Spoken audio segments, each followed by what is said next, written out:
Hey everyone, welcome to Sunday Night Geekery, episode number 137, or I should say issue 137. And we got the ever awesome Pat S, who I got to see last month, hanging with me right now. And then I'm sure we'll have other guests rolling in, but it's great to have Pat S here with us. And what do where's my Star Wars clip? I always used to play that for Pat. Droid, don't rip your arms off. Come on, it's been a while since I've been here, so it's good to be back. It's good to be back streaming. I was away at camp and couldn't make it last Sunday Night Geekery, but I should be around for the foreseeable future. So thank you everyone for hanging out with us on Sunday night, and hail to Pat S. Hey, buddy. While I say my hellos, why don't you check your DMs real quick? It looks like we got a couple messages from some people in our little Sunday Night Geekery DM stream. Our group. Yep, Yes, yep. sir. Yep. So I think Courtney said she was going to try to be there, but probably not. So, but please don't leave. I know everyone loves to hang with Courtney. Yep, yep. So Courtney's a busy kid. Yep. Oh, and Dad needs a typed out link because he's on a special computer where he can't get in. And I'm going to say hi to everyone in the chat in 1 second. Let me get this link to the Dad Man. Dad Man, if he's at his mom's house, he must be using a really old computer. He's like, I'm going to crank up Mom's Tandy 2000, get that rolling, and that was a great machine, the Tandy 2000. Can you get YouTube on the Commodore 64, Mark? Does that work? You probably could. Yeah, sure. Right? Hey, I joked. That was my first computer. Yeah. No, I had a color computer, the Radio Shack 4K color computer. So that cool. Had, power. My watch has more power now these days. Yeah. You know what the rich kids had? The rich kids had the Apple II when I was in school. Oh, the Apple II, yeah. That would playing Choplifter. That was awesome. Oh, that was great, man. And then what was the game that they played in Big? It was like the first one was the fortune teller thing. You know, the fortune teller. That right. But what was the Apple game that they played where it was like a Dungeons and Dragons thing? It was well, it wasn't an adventure. That's the Atari. I'm trying to remember now. Well, someone in the chat will tell us, but let's say hi to everyone in the chat. Let's do that. If you're done typing, let's do that. Yeah. And then Sean, I got to give a huge, massive shout out to Sean, who gave me an incredible birthday present. I got it right as I was leaving for camp for the week, and we're gonna do an unboxing tonight. I was thinking about doing a special show, and I didn't get a chance to do it on Saturday earlier today, so we'll do it tonight. But that Sean was super awesome, super nice. What a surprise! You know, you just said one thing, he sent a bunch of really cool things, and we'll do an unboxing for that. But that was super appreciated, above and beyond, and yeah, that's pretty special. So thank you to Sean for sending that birthday package my way. That's pretty awesome. Let's say hi to Dave C. And we got the great Brian Hepburn here with us. And let's see, of course, JT Kirk is here. The great Max Redstone. And who else is hanging with us? And of course, Sentai Ranger Donnie. Go Power Rangers. And I was watching hail to Vintage Rebel. I don't know if I've seen Vintage Rebel before, but welcome to the channel. Thanks for stopping by. Yeah, we're gonna be talking some Acolyte, which I'm sure everyone just can't wait to talk about that. But I gotta give my point of view. I gotta get my my word in here, and some House of the Dragon. We'll do some unboxing and some cool stuff, and of course, there will always be foodery. So we had some grilling this weekend too. So, I didn't win it. Power Rangers Cosmic Fury did not win a Nickelodeon's Kids' Choice Award, but I'm still sure that Donnie still liked it. So yeah, don't worry about those awards. If you like it, it's all right. And JT Kirk says, "What? No Courtney?" Yeah, I know, but please stick around. She said she'd try to be here, so hopefully she'll be able to stop in. And I got the link out to Maddie's daddy. Let me see. Is he? Let's see. Is he gonna make it tonight? I'm not sure. Yeah, sometimes he emails back if he's on daddy duty, but hopefully he'd be here. Oh, Dad Man is using a Tandy. Yeah. Yeah, Commodore 64. Yeah, I had Well, I collect computers too, right? What don't I collect? I don't collect clothes other than like cool t-shirts, but I'm looking at an original Apple Mac. I think it was a 512 Mac with a hyperdrive. Imagine this, uh, boys and girls, a 10 megabyte hyperdrive hard drive. So if you Wow. Mac hyperdrive, and I think it was like a 3K add-on, or well, we can do some computer geeking for a few minutes. Let's see, Mac hyperdrive. Yeah, now we're talking computers. Um, yeah, but see, it's coming up with new hyperdrives, so I could do Apple Macintosh maybe because it's thinking that it's like a new hyperdrive, but it's from the 80s, and God, that was you know just such an expensive package, and then my friend, people are throwing out, "Oh, we're gonna throw out the computer. Do you want it?" I'm like, "Sure, don't throw it out." So I think I have like uh, 3 of the original Macs, and I've got so many Mac computers I couldn't count them. That people were gonna throw out. So let me see if I can find this. So it's kind of tough to find, but let's see. Here we go. Five. Here we go. Here we go. Oh, Mac org. I think this is it. Here. Let's see if they've got some pictures here. Let's see. You always got to have pictures. Well, that's not. Come on, that's not pictures of the hyperdrive. Oh, this had the pictures aren't in here anymore. Let's see if I can get. Oh, here we go. Here's some pictures. This is geek on this. Let me keep saying hi to everyone here too. Yep. Oh, vintage Rebel. That's Mike's nephew. Awesome. Well, it's so great that you're here. That you're here. Yep. Much appreciated. Yep. Hope you're doing well. Yep. And Claude says, I love the Aholite. It's over, right? Yeah, it's over. Yeah. You don't have to watch anymore. Season 1's over, Claude. We don't know about the rest of it. Yeah. We can only hope And, it's. yeah. And Daniel Barry's here. So hail to Daniel Barry Sports Highlights. Yeah, that and Geoffrey. Yeah, that's where I got that cool computer from Geoff there. Yep. So thank you. It's a very cool machine. Of course, the hyperdrive's not working anymore, but I do appreciate that. Oh, and DJ Play Nice is here. Hail to DJ Play Nice. Yep. Who was still on Yahoo and CompuServe? Well, a lot of people still on Yahoo, but I don't know about CompuServe. CompuServe's gone. Yep. Oh, Jeff, I gave you the shout out. You got it. You're not getting 2 shout outs. Brian says, my dad gave away my Amiga 1000 to Goodwill. Still mad. And hail to Dad Man. Hey, Dad Man. What's up, Mark? How are you tonight? Good. I'm never that way. God damn it, Mark. Jeez. Yep. Love that. Never gets old. So how are you reaching us tonight? Using a different communicator or The same computer that I did last week, the one that okay. I don't have Twitter on. It's the old one that we're using to carry on at the remote location. Okay, no, gotcha. No, we're talking computers tonight. It's an old computer? It's an old laptop. This thing couldn't handle much more on it than what it's got. It's really slow. It'll take 20 minutes to boot up to get the StreamYards if I'm lucky.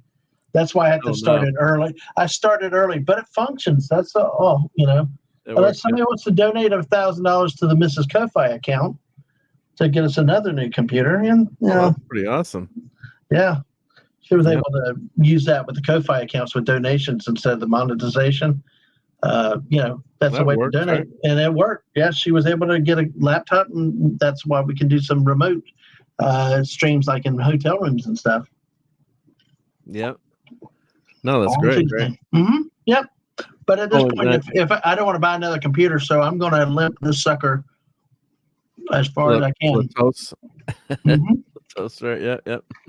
And yes, I will be at Terrificon because I am terrific, and so are you, Jeff. So I hope to see you there. We'll figure it out. Probably Saturday's probably the best day to go, but I'd like to go actually more than one day there, but definitely go one day. But yeah, that con was really good. They did a great job there, and they always had some great guests, and yeah, it was some ways better than NYCC, just in terms of easier to get to, less of a hassle, and not that the people are always cool wherever you're at, but just it's a little bit less crowded, but very good showing. Yep. And Claude says, "I'll just watch Cobra Kai and wait 3 years for the next part." Well, this is the last part of Cobra Kai. This is the last, the final season of Cobra Kai is coming out. So they said it's the final season, unless they're going to do a movie or something. But I think that's the end of Cobra Kai. But here for this is the computer that Geoff gave me. So it's a hyperdrive computer. So I can't remember if it was originally a 128K Mac or a 512K Mac. But here's some of the. Oh, I don't want to log in. I don't have to log into. Come on. See the pictures. All right. Well, I'll just zoom. That was in. Jerry Seinfeld's computer, right? Yeah, Seinfeld that computer. Yeah, so that's the Mac. It's not showing the hyperdrive badge on the front though. I wonder why. It should be showing the hyperdrive. Come on, you know what's going on with Google these days? You search for something, it should show up. Yeah. So let me see if I can find some pic. But anyway, it was just what it was a nice add-on for a hard drive back in the day. I still remember getting. Well, first I remember having 2 floppies. It's like, wow, that's awesome. We got So in the Trek universe, is it hyperdrive or warp? No, it's a warp drive. It's a warp. Okay, because I'm actually going to watch Wrath of Khan in the next few days. We're actually going to talk about it. You're gonna watch it again for like the 50th time or the? No, actually for the second time. So we're actually going to stream about it coming up. It's kind of funny. I gotta say that Maddie's daddy's here, so I'm looking at. Hey. And hail to Rod Thunderheart. Sorry, I'm trying to look on 2 screens at once. So. Well, I had to say that for JT's benefit because JT got worked up when I said my first comment about Wrath of Khan. Yeah, I can't believe I've seen it once. I mean, I saw the world premiere, which everyone's heard me tell that story gazillion times. Just once. We'll see what happened. Maybe it was an off night for me. My propensity to bang, bang, pew, pew. But, I'll give it a good shot, good try. Well, you didn't really like it the first time you saw it? It was meh. I was like, oh my God, you're booted. I know. That's what I'm saying. But it was so bad. JT actually, we were on a stream and he turned the camera on and looked at me like, what? So it was that bad. But I'm going to give it a try. I'm going to give it a fair shot. Have you watched Space Seed? What's that? Have you watched Space Seed? No, but I've heard either you don't have to, or some have said watch it beforehand. Okay, I will watch that first then. Well, you're not coming from the Star Trek loving Star Trek to begin with, so I think most people think it's an interesting movie that aren't fun movie that aren't crazy Trek fans. But if you're a Trek fan, it's saved the franchise, which is one thing too, because the motion picture. I just watched it again today and last night. Yeah. As good as it, it's just as good as it is. And in retrospect, it's the most Star Trekian of the movies. Mm-hmm. It spent a ton of money and made its money, but not like the studio had hoped for. After Star Wars came out, everyone was rushing to come out with space. Like, what space properties do we have? We've got Star Trek, which is a completely different. Yeah, completely different. Yeah. So at the time they were making a TV show, you can go all into that, but then it became, the motion TV show. Phase 2 became the motion picture, and unfortunately, as much as I love the movies, I would have loved a TV series that much better. Mm-hmm. You can't have everything. Let me just. Tim is saying, "Is NYC that?" Well, there's a lot of crime in NYC, but if you're going for Comic-Con, I mean, you're fine, but. You're going for the experience. Yeah, well, you got to situational. You got to be situationally aware of where you are and what time of night. If you're anywhere with big crowds of people, there's a ton of NYPD there, and it's. Of course, bad things can happen at any time, obviously. But I've never had a bad experience at Comic-Con. It's just there's so many people there, so. It's just a little bit, and we go on Saturday now, which is probably the most popular day. But it's fun. It's just a grind sometimes. But the easy thing, you jump on the train, you get there. Yep. And it's a 512. It was a 512K. Thank you, Jeffy. I have the serial numbers written down somewhere. Yep.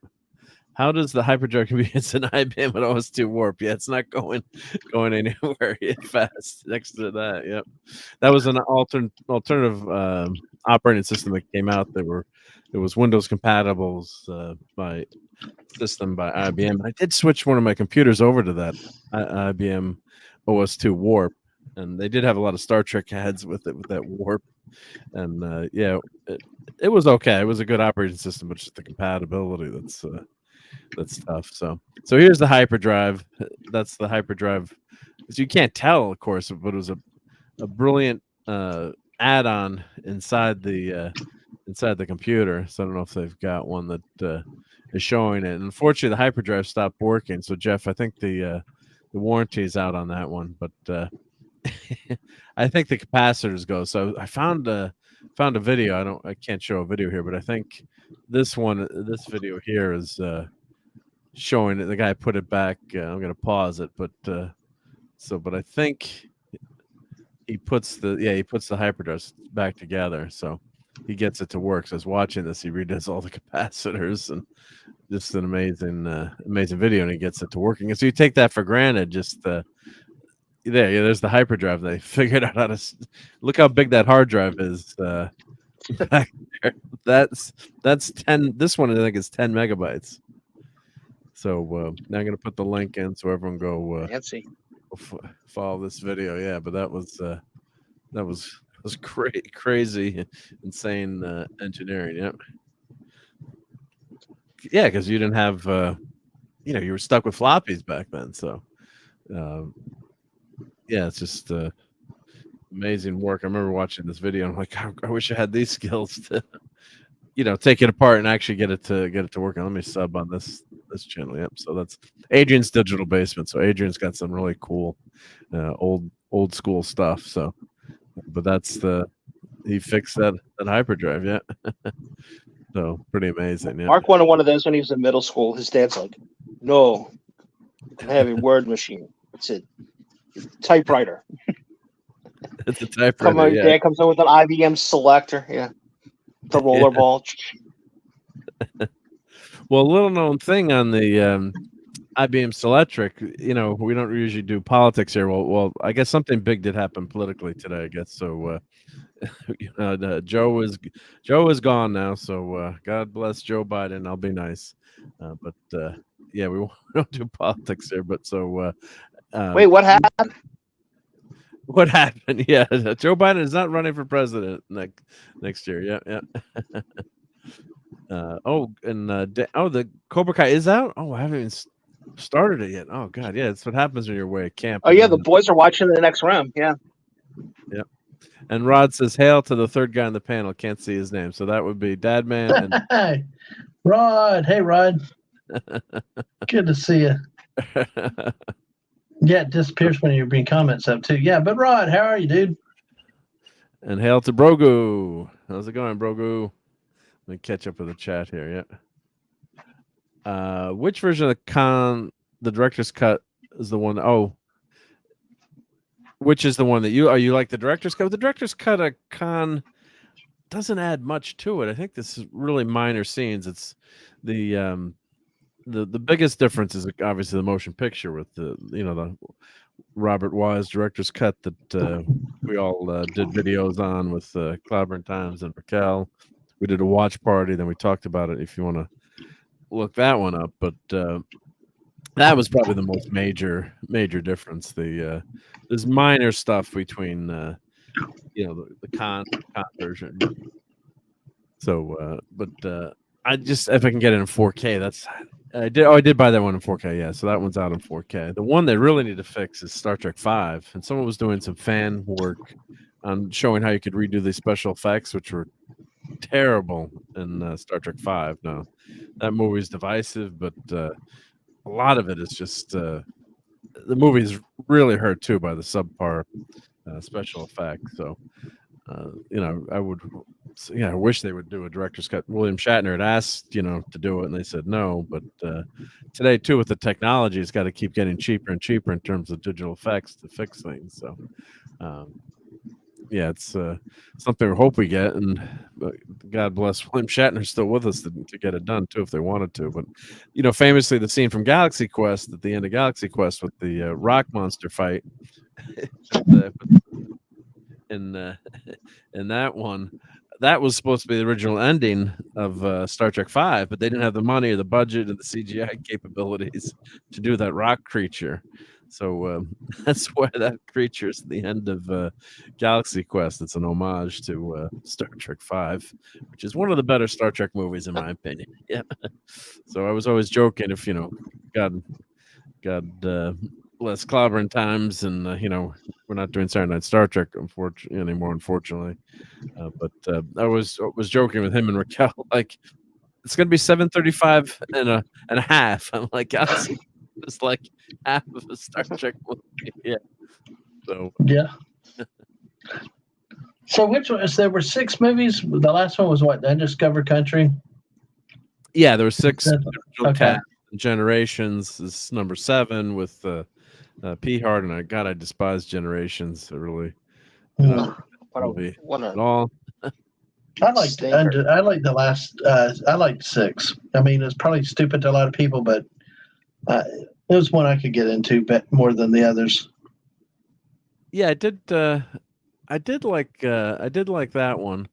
Of course, Clobbering Times had a lot of issues with that movie and made a lot of good points about that movie. So I did. And then whenever he illuminated, I'm like, yeah, that makes sense. Damn it! You're ruining the movie for me. But he did have a lot of flaws in that movie, but the spirit had a good spirit, and it was interesting. It ended up being a murder mystery, but it was very much tied to the 80s and the times of the Soviet Union and the USA. So only Nixon can go to China line. I guess Spock would remember that maybe, but yeah, it's Oh, and Rod is saying, have I seen Demon Seed? No, I don't. I'm looking it up now. I don't think I've seen that movie, and it looks pretty creepy. Julie Christie, Fritz Weaver. I guess I'll put that on my list of things to to check out. Thank you. Yep. Yeah, the motion picture is long and boring to point. So I don't know if you've seen the director's cut, Tim, but what they do is they take out some of those long special effects shots, especially of V'ger. The Enterprise shot, that I love that shot. And of course, that's for the fans being in a movie theater. Never seen those special effects for the first time. But I've grown to really like that movie, and the director's cut's the way to go. And it's actually only 4 minutes longer, but it moves, it flies along a lot faster. It adds some scenes with dialogue that move the plot along a little bit better. I mean, it is slow, but it's the kind of movie where it's meant to be seen in a movie theater with no cell phones and no distractions, and kind of like a 2001 where it's just you've got that whole experience going, and it's it could be trimmed a little bit, but I just grown to like it. I just love the story. Yep. And what is GF saying here? Star Trek the M was meh. All right, now you're booted too. First the Klingons had lots of head, but the Federation were all wearing pajamas. I've grown to like those uniforms. Those are very 70s. Come on, Jeff. You used to go out wearing those clothes all the time. I remember. I have the pictures. No, just kidding. And that's the thing too. The Klingons, that design of the Klingons is stuck with us until Disgracery, tried to revamp it and screwed it all up. But that was an iconic look for the Klingons, and they kind of had to explain it away in Enterprise. But I love that new look for the Klingons. They were badass. So, here exactly. Geek and I read my mind. Yep, I watched the TMP in theaters. It was so mad I didn't watch Star Trek 2 until I bought the CD and disc home video. That won me over on track. Well, I thought you were going to say you liked it from watching it in theaters, but the director's cut really, really gets it done. I mean, that's I think that's the best way to watch that movie. Don't watch the extended TV version, which is like 15 or 20 minutes. That's the one I just watched. Yeah. So On the Geek Night, it says the first PC was a Commodore 64 with a tape drive. Yeah, I had a tape drive on my color computer. Yeah. So, DJ had a VIC 20. Yeah, Commodore VIC 20. Yeah.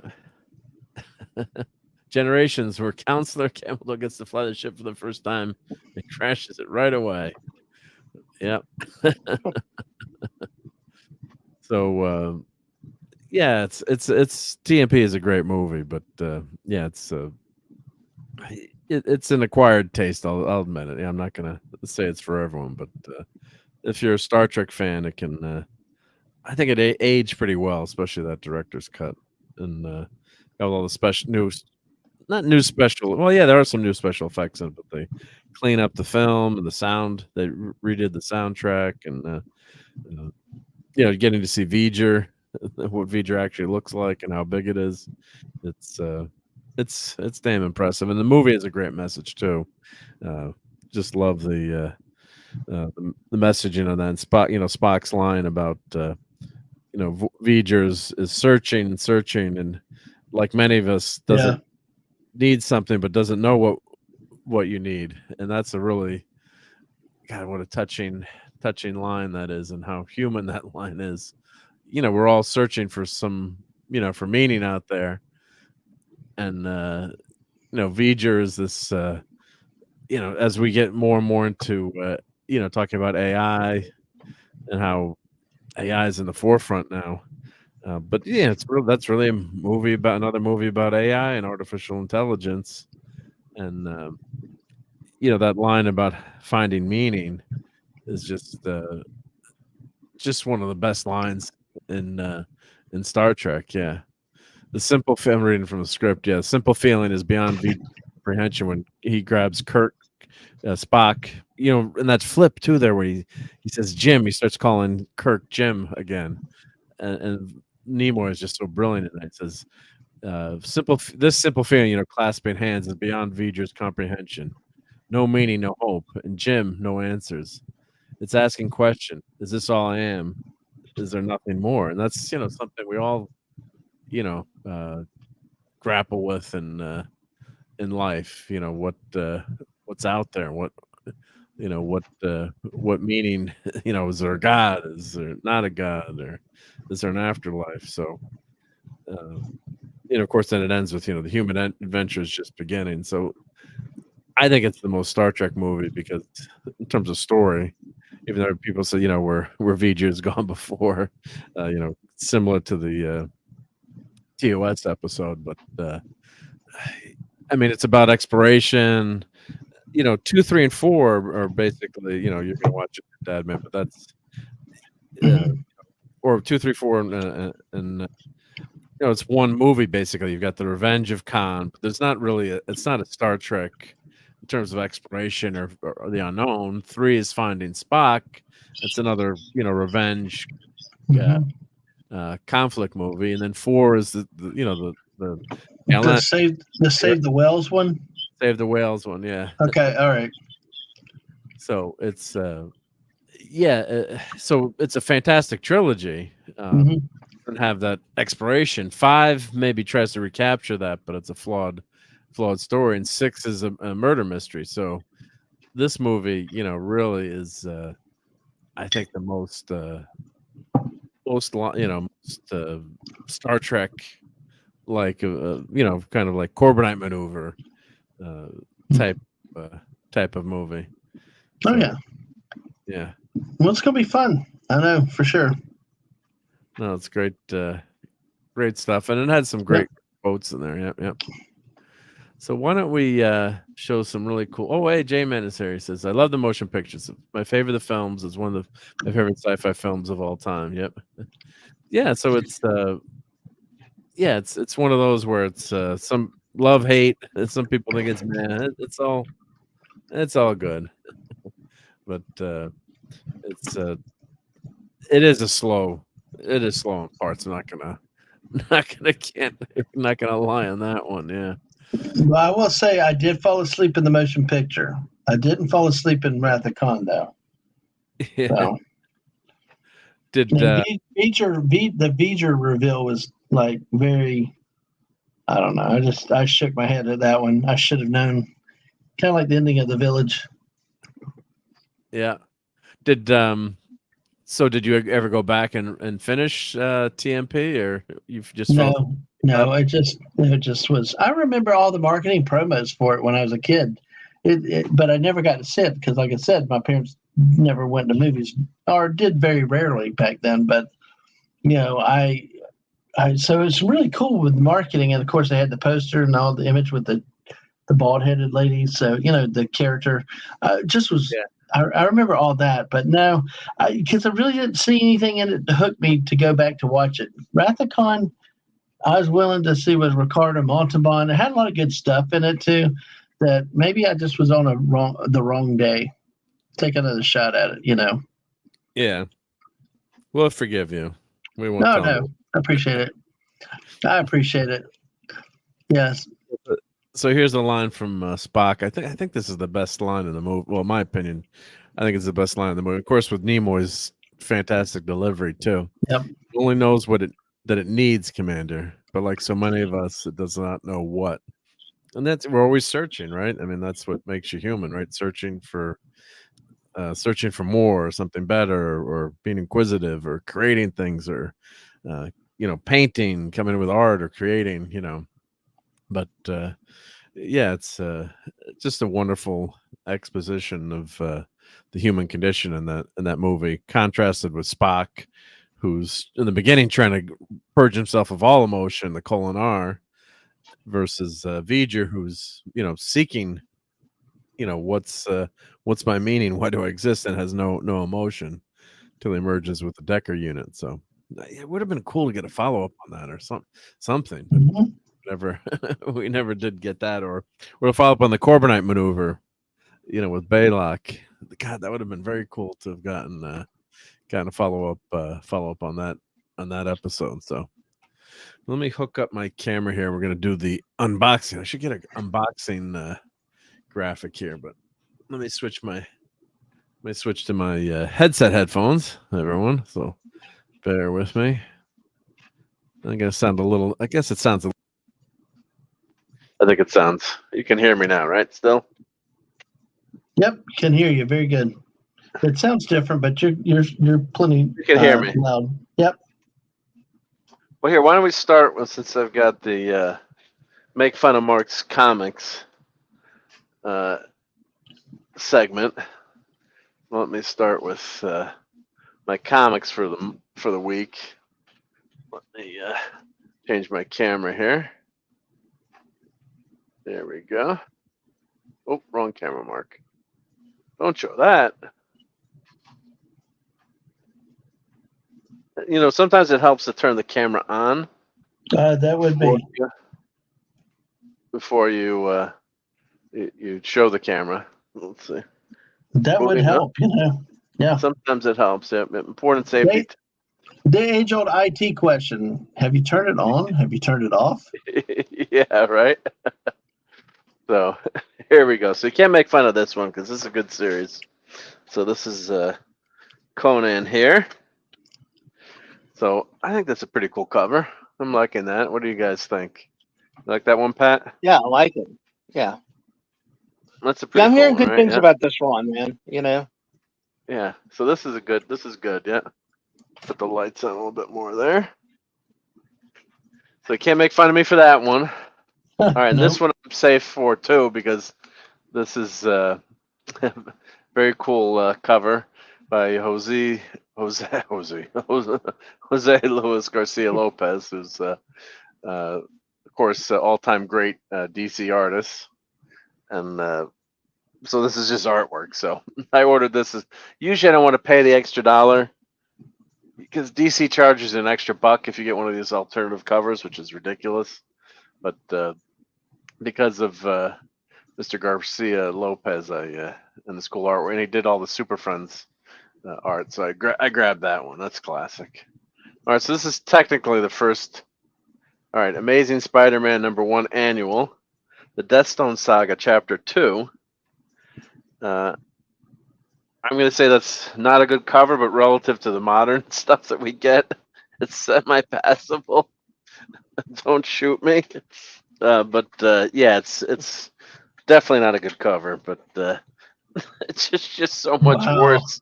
It's just terrible. It's horrible to say, but I've seen so much Sure is worse. busy, dude. It's not a good cover, but I'm saying relative to like, wow, it's not good, but I've seen a lot worse. So, and this one almost doesn't count, right? Because this is Avengers Assemble. Oop, bang the camera. Apologize. Avengers Assemble with Goofy as Thor, and of course I'm a sucker for Goofy. So I get all these alternative covers, and Marvel at least doesn't charge you extra for the alternative covers. And I think of this as old Disney, not new Disney. Yep. Mm. And GF says, "Oh, don't make the costume green or animated." Yeah, well, these are actually not Green Lanterns here. Spider-Man's not finding Green Lanterns, although they, at first glance, they look like Green Lantern. That's the Infinity Watch. So yeah, I think this guy loves. Just love these Marvel covers. Look at Goofy. I love Goofy. So Goofy is Thor. If someone's got an action figure of Goofy as Thor, that would be awesome. Yep. So I got two of those. And check out Donald Duck as Vision there, which is pretty cool. Here we go. We've got the Avengers with Deadpool. Deadpool kills in the Marvel Universe variant. So he's killing Black Panther there. Come on. Come on, Deadpool. You can't do that. I think that's an okay cover. What do you guys think? Let's see. Donnie. Yeah. Yeah, there's it's okay. I don't like how when you do the you have kind of that busy background and then you have this kind of forefront. It's also not a great depiction of Black Panther, if you ask me. But that's I agree with that. Yeah, I mean it's not. I think Deadpool looks fine. Yeah, but Black Panther looks pretty good in that, but still, I don't know. I have bad taste in art anyway, in comic covers, so it doesn't jump out at me.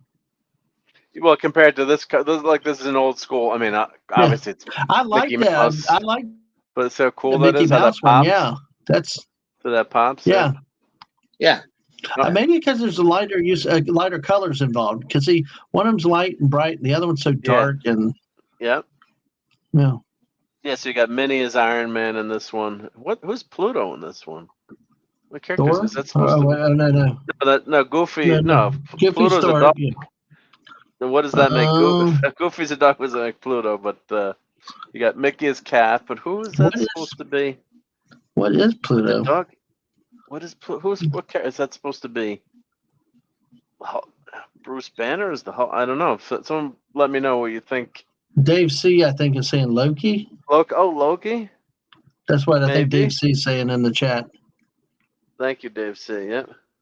Or Hank Pym says Ironcaster. Hail to Ironcaster. Yeah. He was original member.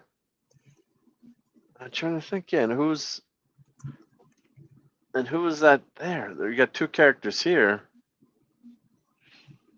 Yeah, obviously, you've got Cap, Iron Man, and Thor, but those. Yeah,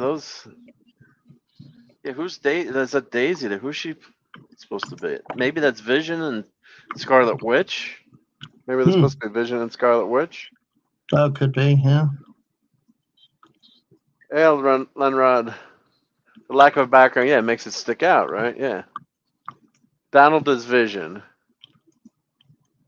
That makes sense. Yeah, Donald is Vision. Scarlet, Lenrod. Yeah, I think Vision and Scarlet Witch. But I'm still not sure if this is I don't think that's Loki. Who the heck could that be? Yep. Or maybe it's just yeah. I have no clue. Yes. So, but it's neat that they use. It looks like bones for the antenna or whatever those are. Yeah, Google it and see. But and so who's Daisy Duck? Yeah, so Lenrod. Yeah, so that's Scarlet Witch. Yeah, but you can see like this is a more modern cover. And then the last new comic, Superman, Action Comics 1067. With Lois and Clark as a backstory. It's not. The artwork's pretty good on that one. I'm gonna say I don't know about the composition, and we got the old school S. So I think that one's a thumbs up. I'm giving that one a thumbs up. That's probably the best of the modern ones. I don't know what you guys think in the chat and on the panel. What do you think of this one, Dad, man? I don't know. Just I don't like the dark images and stuff like that and the shading. But Yeah. that's me. I tend to not have liking a lot of the dark comics, the dark stories and stuff. More. I like the bright action stuff a lot better. But I mean, it is kind of cool though. But you know. Yeah, so I'm trying to see who did the cover. Can't read that signature there, but I do. Yeah, it's. I understand what you're saying about the darkness, and obviously it's supposed to be. I guess it's supposed to be like a shade, the sun coming through the shade. Mm-hmm. But I mean, the actual artwork is actually decent. You know, good shading and good artwork. You just maybe not liking the. You know, it doesn't grab you maybe, but I do like it. It's just a preference. It's just a complete personal preference thing in terms of what it's one of those things that you know when you see it you like it and but other people the artwork is do good like artwork it. on this one. It's good artwork. It's just not something that hits my interest. Yeah, the Dadman maybe wouldn't buy this. Yeah. It wouldn't grab you on the and Ironcast. No. I haven't been picking up Space Ghost. That's something I should be buying, or I'm assuming Ironcaster's been reading it. Let me know what you think of it. Yeah. I'll tell you one thing. Back in the '70s, late '70s, early '80s, when Shogun Warriors came out as a comic book, when the spinner racks. I mean, comic art got me. I mean, I saw the first one with those with the Shogun Warriors, and I'm like. It hooked me. I like the art, and a lot of what I see. It's kind of one of those things I like. If I like it, I'll tell it when I see it. But the thing is, it hooked me, and I've got into the series. Yeah, no, that's what the art has to grab you. Like this is cool artwork, but I'm not sure that would say to like a 12-year-old kid buying me, or maybe it would. But like this, just look how clean. This is just the style guide. That Garcia Lopez did for DC. So you had these style guides for anyone else drawing the characters, so you could see the character from different angles, and that's that classic Batman. But see how neat and clean that is compared to like all the distractions on this cover, which we agree is not terrible, but just look what pops more, what says buy me more. This is so clean and neat, and there's just all kinds of little lines, and the costume is very busy. This is such a clean and elegant costume, and Batman pulls a ton of stuff out of the utility belt. You didn't ask questions, but it's just but not a bad batch of covers, I'm gonna say. No. So for as far as in terms of making fun of me for the week, I think it's not too bad, not too bad. I think you guys can't make too much fun of me. But let's get to Sean's amazing stuff. And let's see. Let me read Ironcat. And I'm on my other desk, so it's tough for me to catch the chat sometimes. But Ironcaster says, I'm digging Space Ghost. It's revitalizing a long dormant character. He's there being that gruff, serious character, while the kids are there to be bringing the levity. I'm really enjoying the book. All right, on your recommendation, we always definitely trust Ironcaster, so yep. And I was wondering if Jan and Jason read it, so that's Ironcaster answer that question. So yeah. And Ledron, are they going to do Spider-Man cover looks? Oh, go ahead. Looks awful. No, I was going to ask, are they doing a Herculoids comic next? Are we getting all the that'd be cool, right? Hanna-Barbera 60s, 70s? Bring back the Herculoids. Well, you know what's sad is that when you're talking about the kids bring the levity, all I could think of was Justice League and the Wonder Twins. Like, Wonder Twin Powers. I know, it's like, yeah. Sorry. Ironcaster is Gleep the monkey in the comic too? You remember Gleep, Mark? Oh, remember Gleep? It was a Gleep. Gleep or Gleep? Was it Gleep? I think it's Gleep. I think it's Gleep. Yeah. Not Gleep like spitting. Yeah. Yeah, he had I like how he wore a mask too. Like, yeah, I would recognize that. Gleek, yeah. Spell it. Gleek. Okay, that's what I said. Yeah, Gleek. Yeah. They said Gleep. I was like, wait, Gleek. I got a bad memory these days. Yeah. So let me show. He was a great comic relief character. Yeah. So it was Amazon Prime Day, so last week. So if you didn't want to give if you wanted to give a big corporation even more money, I did. But I've been meaning to get this, and this was on sale. So I did make two purchases on Amazon Prime Day. My cell phone at camp. But I've been wanting to get this for a few years. So this is the 20th anniversary because I was stupid and did not buy this when it first came out 20 years ago. And the action figures, I think they were $10. I think the Marvel Legends were $10 at the time when they first came out. So this is that a little bit updated, I think, but basically that first character sculpt. And I think they had variants too. I'm trying to remember Marvel Legends. I think they had some variants with that first series. If anyone can remember or remembers out there in the chat, but I think they had a couple different variants of this Legends. But just as the classic old, let me get the light here. Classic old shell head with the horn, right? The horned helmet. There we go.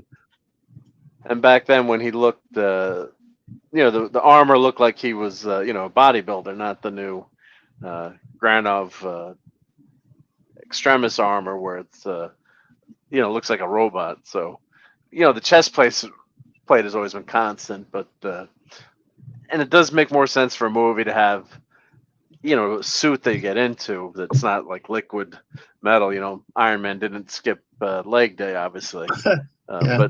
But in the comics, you were just used to like that. I always envisioned like a liquid metal, even though it wasn't until Extremis came out that's what it was.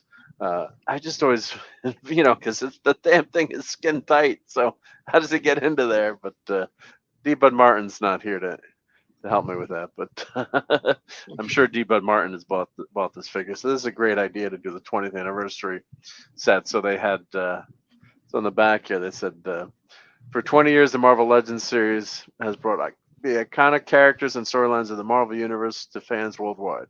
To celebrate the 2002 Toy Biz debut release, Marvel Legends proudly presents the 20th anniversary series featuring Captain America, Iron Man, Hulk, and Toad. I think I bought Cap and I bought Hulk, I think. I did not buy Iron Man and Toad because I was stupid. Toad. Not the Mario Kart Toad, obviously, but no. And the Toad character they really revamped too. It doesn't look anything like the original toy.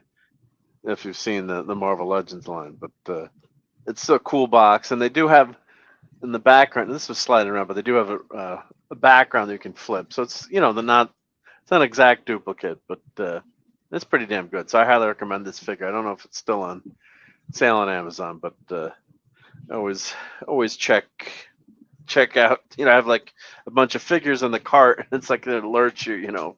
I'm a cheap SOB, so. And Ironcast says, the Toy Biz figures had more articulation. I love those Toy Biz figures. Yeah, they're great. Yeah. And Lenrod says that face, how they looks like Burt Reynolds. Yeah, they put him back up. Yeah, a little bit. Yeah. I'm not gonna argue with that one. Yep. I'm trying to remember if you could change the head on the first one. I'll have to pull up the first series of Marvel Legends. Now this, I'll do special reviews of these figures. Now this was on sale for half price off. I had to have this, and I was really surprised by how awesome the box was. And Amazon actually, let me zoom out as best I can here. Amazon actually shipped the damn thing in 2 boxes, so I was really happy that a lot of times you order stuff from Amazon and it gets toasted, especially action figures.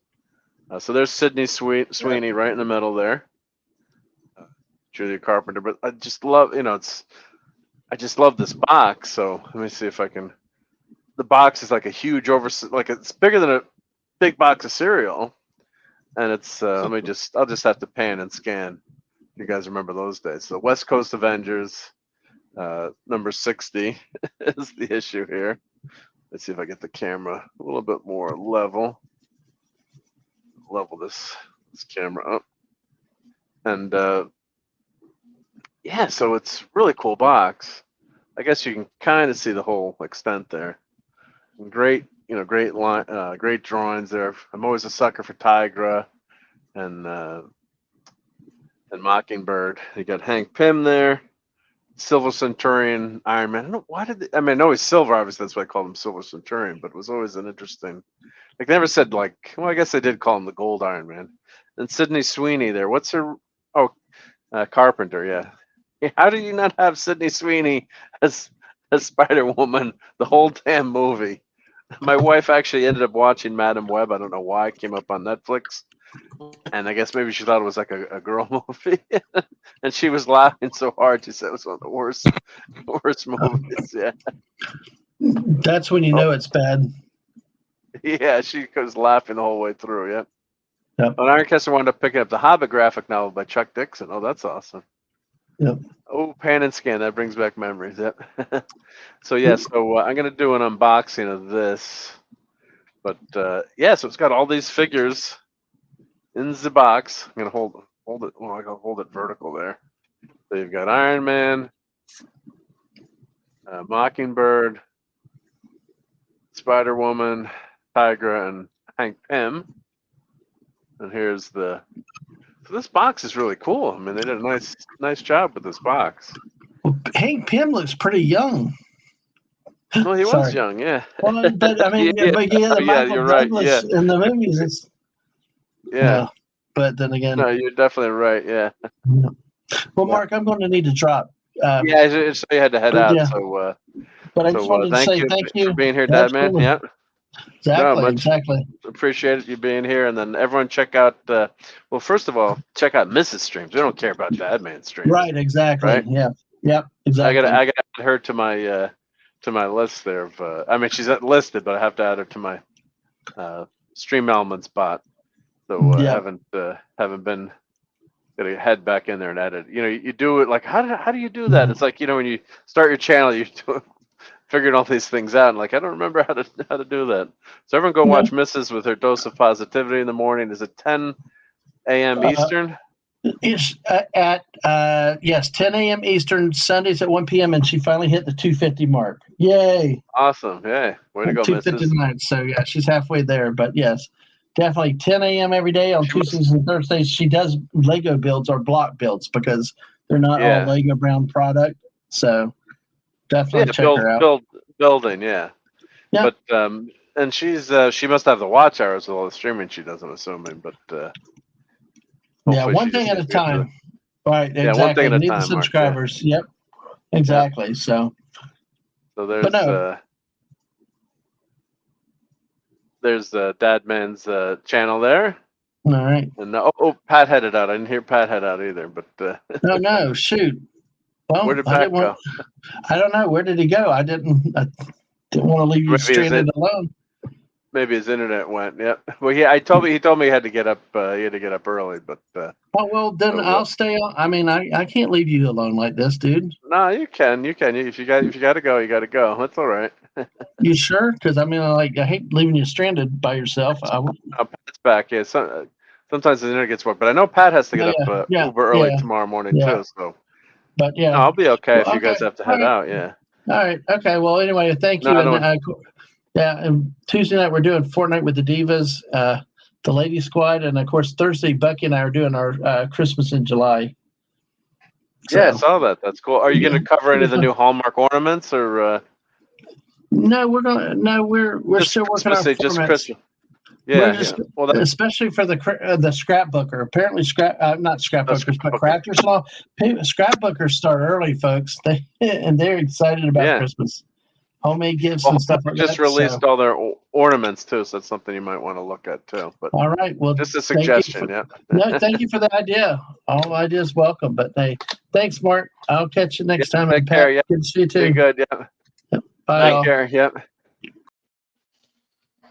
So, so yeah, there are a bunch of cool. Yeah, that's something we can do too. Yeah, there's some new Hallmark ornaments for 2024. It's like I need to get more stuff, but yeah, you can never have too much stuff, right? I mean, come on, why not? But yeah, there are new Hallmark. They're smart. They've made they know people are collecting, right? So it's they've come up with quite a line of ornaments. So they're coming out with they announce them in the summer, like what the new ornaments are. So that Jabba the Hutt ornament I was showing last Christmas was pretty darn cool. So yeah, so they've got something we'll cover too, but they've got a keeper ornament now. Of course, they've got the tree topper. Oh, they've got strange nude worms. Oh no, there's a Star Trek. I'm just saying, oh no, because of the money I got to spend. All right, well, I'm talking about it. Let's show it. Let's share screen. There we go. See that? Damn it, Dadman. Oh, and I didn't play Dadman leaving here too. So I'm out of practice here. So we're gonna play this when Dadman leaves. Yeah. Where'd they go? Right there. Oh, screw you!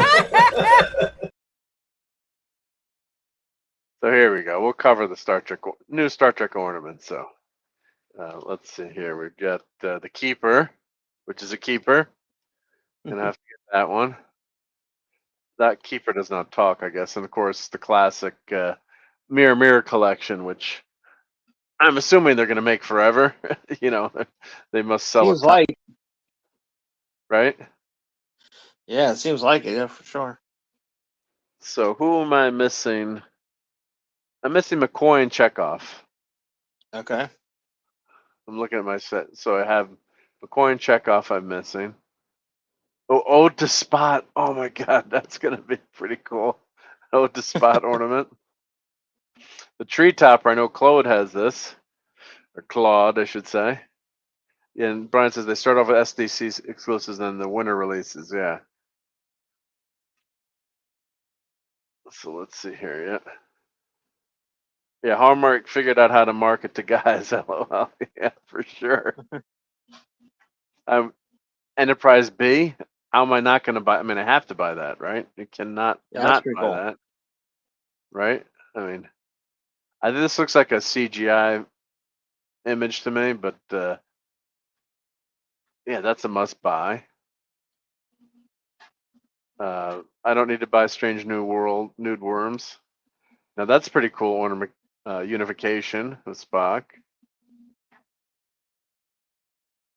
Oh, they're gonna have a mini. This is gonna be a teeny tiny mini refit ornament, but I'll have to get that. And they've got Spock That's pretty cool. as that's cool. It's a mini. Oh, they're doing mini Spock, and mini. So let me show you guys how big this is. I mean, it's teeny tiny. Like it looks big in the picture, but I'll show you the mini ornaments from last year that they did. Yeah, but come on, And bro, the fun thing $10. Yeah. Well, the good thing is I ordered one Enterprise and they sent me a box of them. They sent me a shipping box, so I got 5 of them, and I had to go to confession. I didn't tell Amazon they sent me extra. But yeah, so they're doing these are the 2 mini ornaments. They really get lost on the tree. They're better for like hanging off your desk, or hanging somewhere like off your monitor or off anywhere. You know Or what, making dude? a piece of jewelry out of it. We do little trees throughout the house, and I'm thinking about doing one with us. Because two of the 4 boys are really into Trek, so I think that'd be kind of cool on one of the little trees.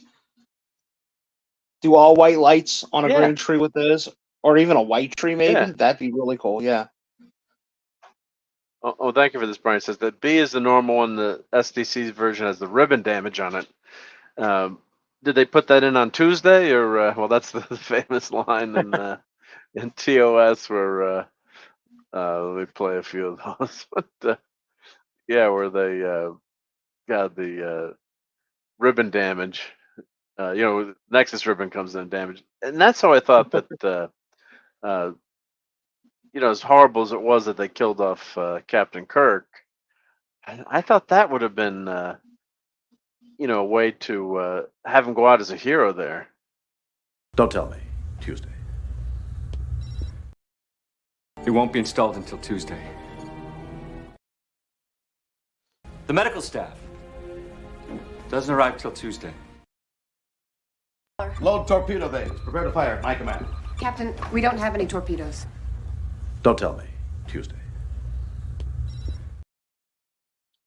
Please don't. Please We don't have a don't. tractor beam. You left space dock without a tractor beam. It won't be installed until Tuesday. It's like, how did they let that joke?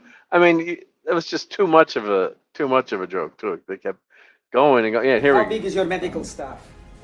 The medical staff doesn't arrive till Tuesday. Who they detail now? Yeah, but of course we did have this great quote. Risk is part of the game. You want to sit in that chair. You get a little brilliance there for a few seconds, but That is yeah. true. But I will say this: there's no way you would let somebody go out with that, and you have guests and stuff like that without some kind of medical staff on board. Yeah, They would have just Yeah. temporarily assigned a doctor and a couple of medics at the very least for something like that. Oh yeah, yeah. It wasn't like they were, it wasn't like they were right in Earth's orbit and they were, you know what I mean? They were out. It's Yeah, kind of silly. yeah. It was. That was ridiculous. Yeah, yeah. And Brian will be at SDC in person this coming. We'll have a great time and spend lots of money. Get you in trouble. Yeah, that's always easy to tell other people to spend money or spend other people's money. Yep. And this one's pretty good too. But this is something like I'd wait for this on sale. But they should have had the Sub Rosa Beverly Crusher. But There you go. right. Mark's gonna wait till he paid $9 for that one. Yeah, yeah. You wait to. I mean, the thing is though, if it's something you really want. I was gonna say you Well, play a that's cool. dangerous game. I did that and I missed the yeah. I missed the what was the Defiant that time, remember? They You missed sold the out. Defiant. The ornament, yep. But look at this. This is cool. If you've been to Disney on Space Mountain, that's the car with Mickey and the Haunted go. Mansion, which everyone loves. And they released that Haunted Mansion movie last July. I don't know why. It was shut down. Oh my God. Like this That's is something. pretty It's like, is this an ornament? It's like I've got the. Wait, if you press it, it makes sounds and stuff. Yeah, I wonder if it moves. Let's see. Does it? That'd be does cool it if it actually was cool. compact? Let's see. Do they have usually they have a video. Let's see. It makes sounds of them being crushed to Emotion. death. I bet you they get crushed together. Let's see Yeah. here. I can't do that. Let's make a C3PO Yeah, I joke. bet you Remember I where bet you he's the like, "Oh, my-" walls. They could certainly Yeah. close in on each other. Yeah, Brian's saying the sides move in here. Take my money. Like that's just cool. Just have on your desk. It's like they should sell a version without the hook on the top. So you just Does the garbage Very monster come and refreshing. stick his eyeball out? yeah.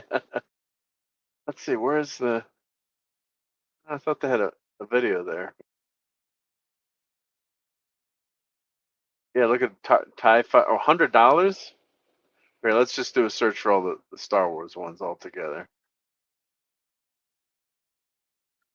Let's see, character. I think if we do Star Wars. Galaxy. Oh, they have Galaxy Quest. Sorry. They've got the NSCA Protector ornament. No! No, I'm gonna be broke. Oh my God. Coming soon. How could I not buy that? Those are things, and they've got Ghostbusters, all right. Look at what, yeah. Mark, why don't you just email the kids and go, "Hey, Mom and I are going on a cruise. We're not going to have Christmas this year, so you guys are kind of on your own."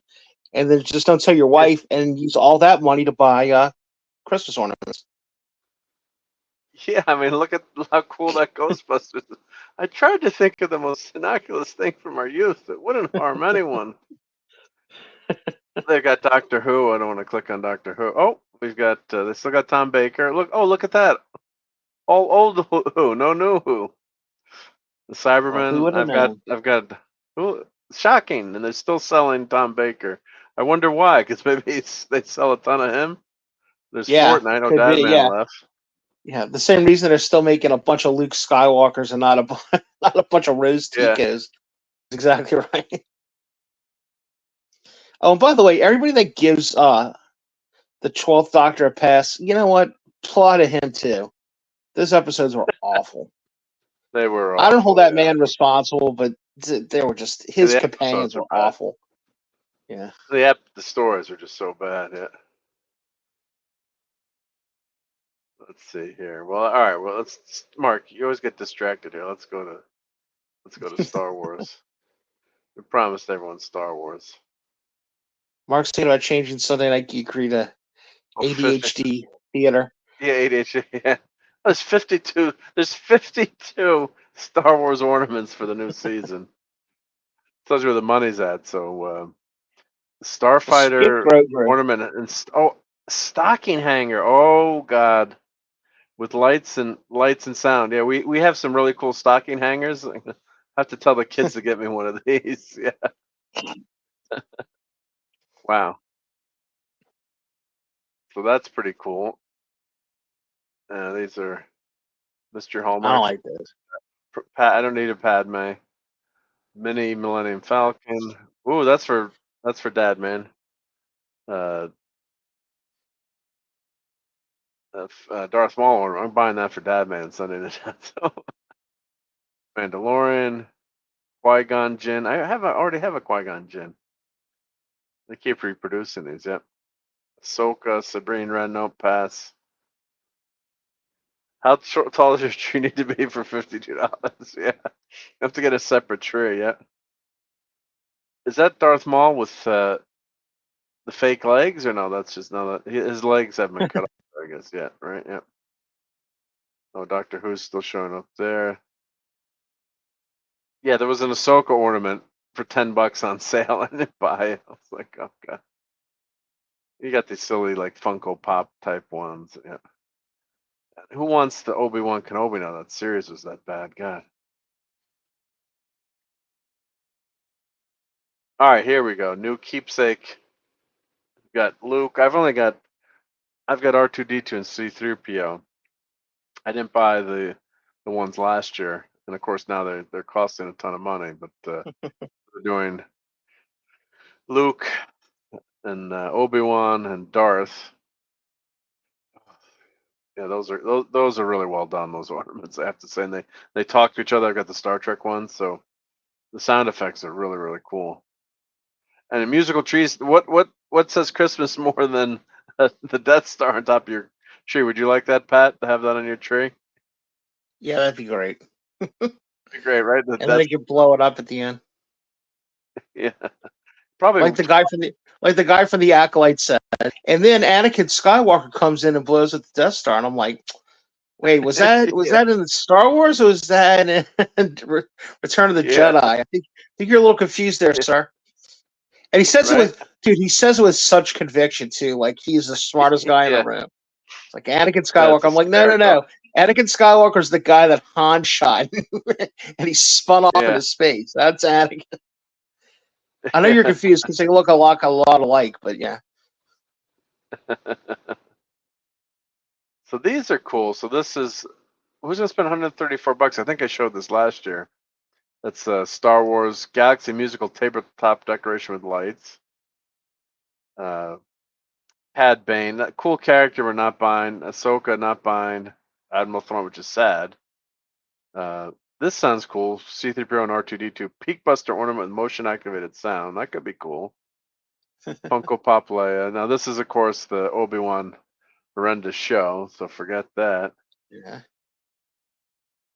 Yeah, so that's some. Oh, and this is cool. Vintage figure ornament. That's pretty cool. And you just hang it on your.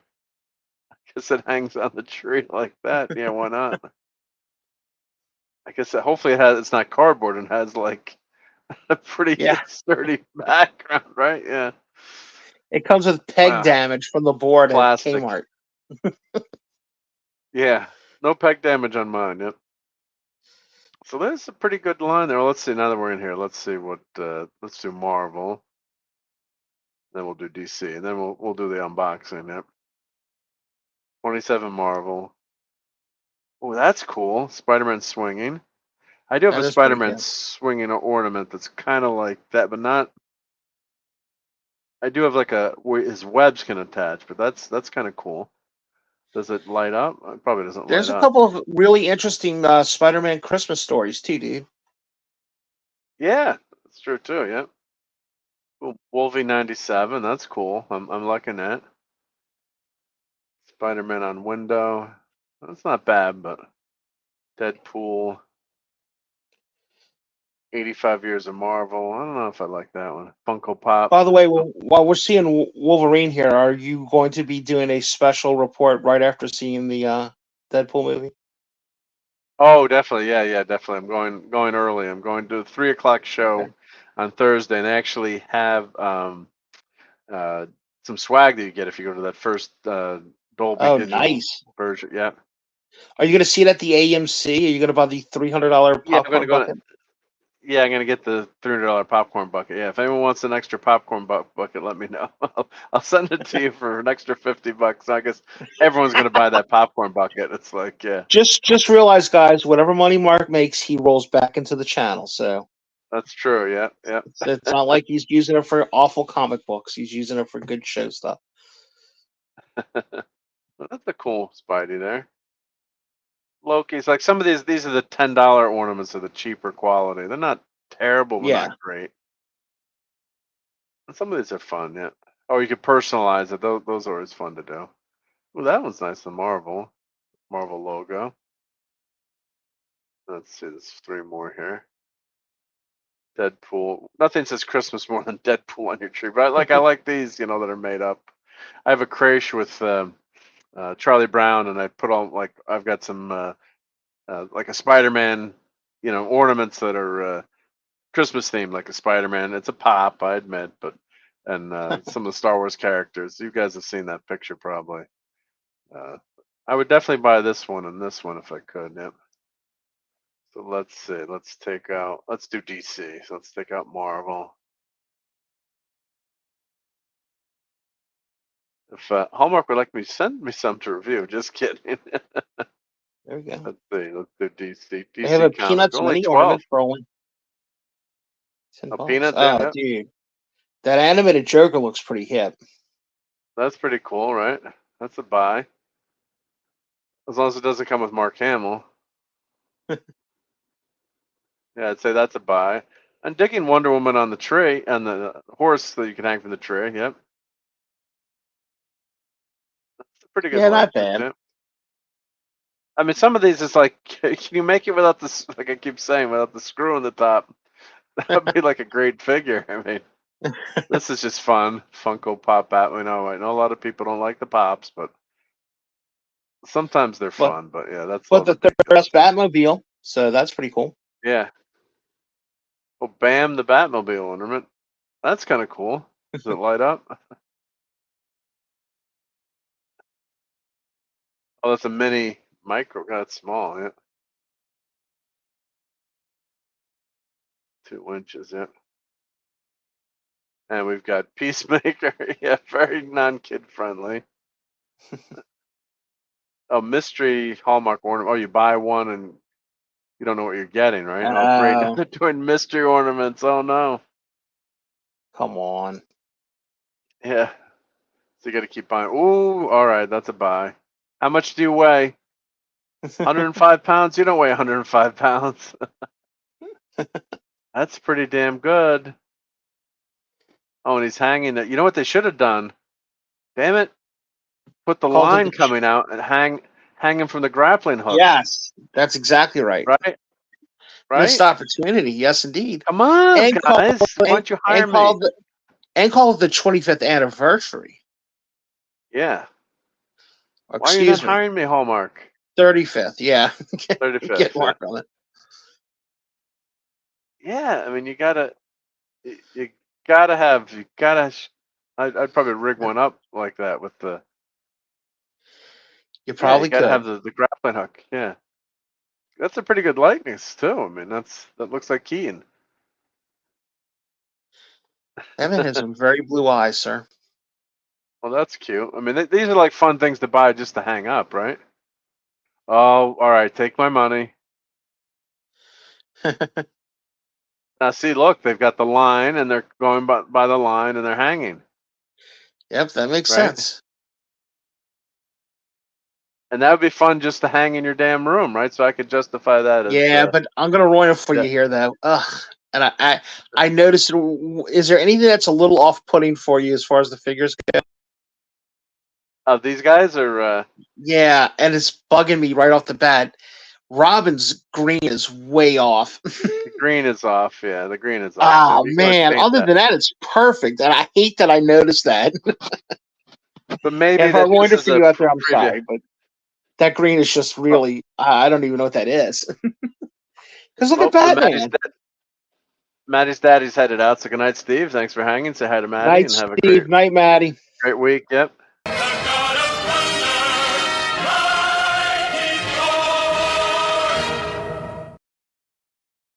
Night, Steve. Yep.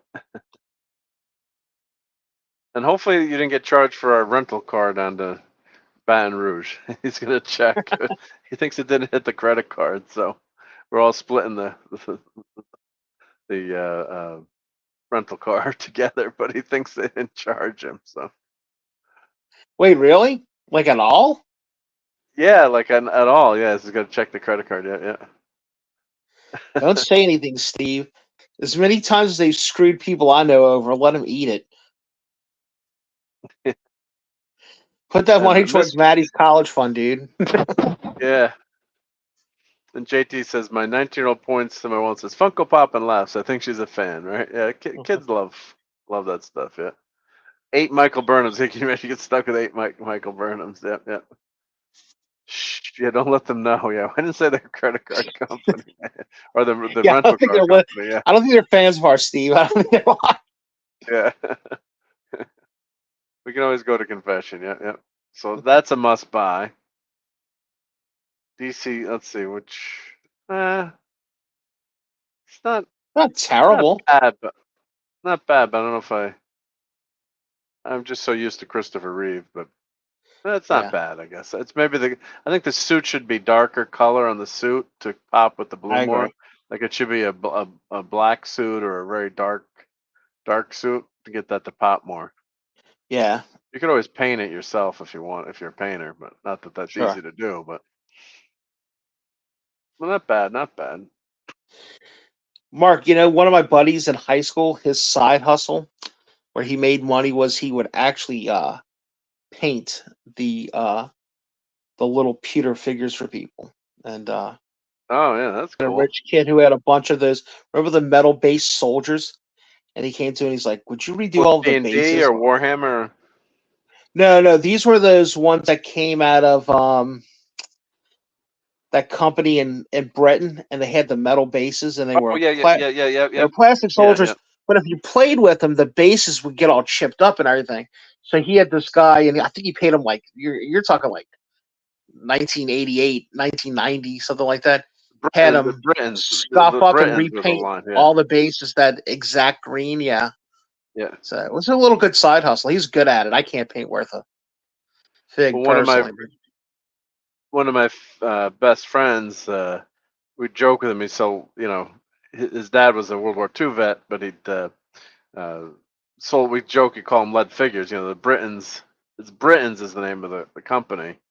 And some of them are plastic, but most are metal, or back in the day they were lead, and we tease him. And you're selling lead figures this weekend, Commander. So they're not lead figures. He'd yell at us. They're soldiers. They're not. It was like a thing we had going. But wow. Yeah, all dude, those your friend must have been a surprise kid, huh? Was he the youngest? His dad was a World War II vet. Dude, my dad's a Vietnam vet. Tail end of very, very tail end of World War II. So I think he was service in like 1945. But yeah, so yeah, but much an older generation. But yeah, the Britain's toys were very very flip some of these over, but you can see that all the detailed figures. Yeah, so there's some. Oh yeah, Britain's. that was them, Mark, right there that you're looking at. Yeah, right there. Yep, yeah.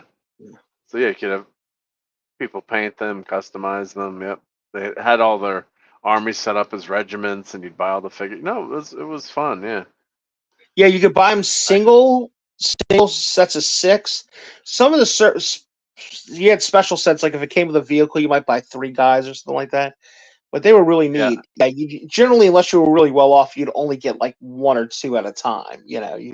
Oh, they're expensive. Yeah, yeah. You weren't loading up. Yeah. Yeah, definitely expensive. Yeah. Let's see, Disney. Oh, let's just see if they have any Pooh ornaments, then we'll get back to the unboxing. Let's see, Disney, because there's 134 there. Wow. There's Snoopy. Do you have any Snoopy ornaments? I have a Snoopy's Crash with Charlie Brown. Yeah, which is cool. Squid Game on your tree. Let's see.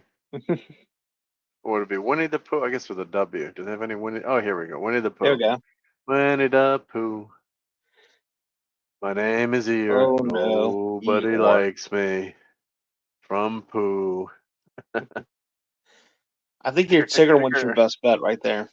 The most wonderful thing about Tiggers. Yeah, I think the Tigger one is good. That could be good too, but I do like the Tigger that captures the spirit of that show. I'm a big I am big and I'm a big Pooh fan. Yeah. That one's pretty good too. So who was your favorite Winnie the Pooh character? Well, it's Pooh. It's got to be Pooh. But I do like Tigger. Do like Tigger, and of course do really like Piglet is fun too.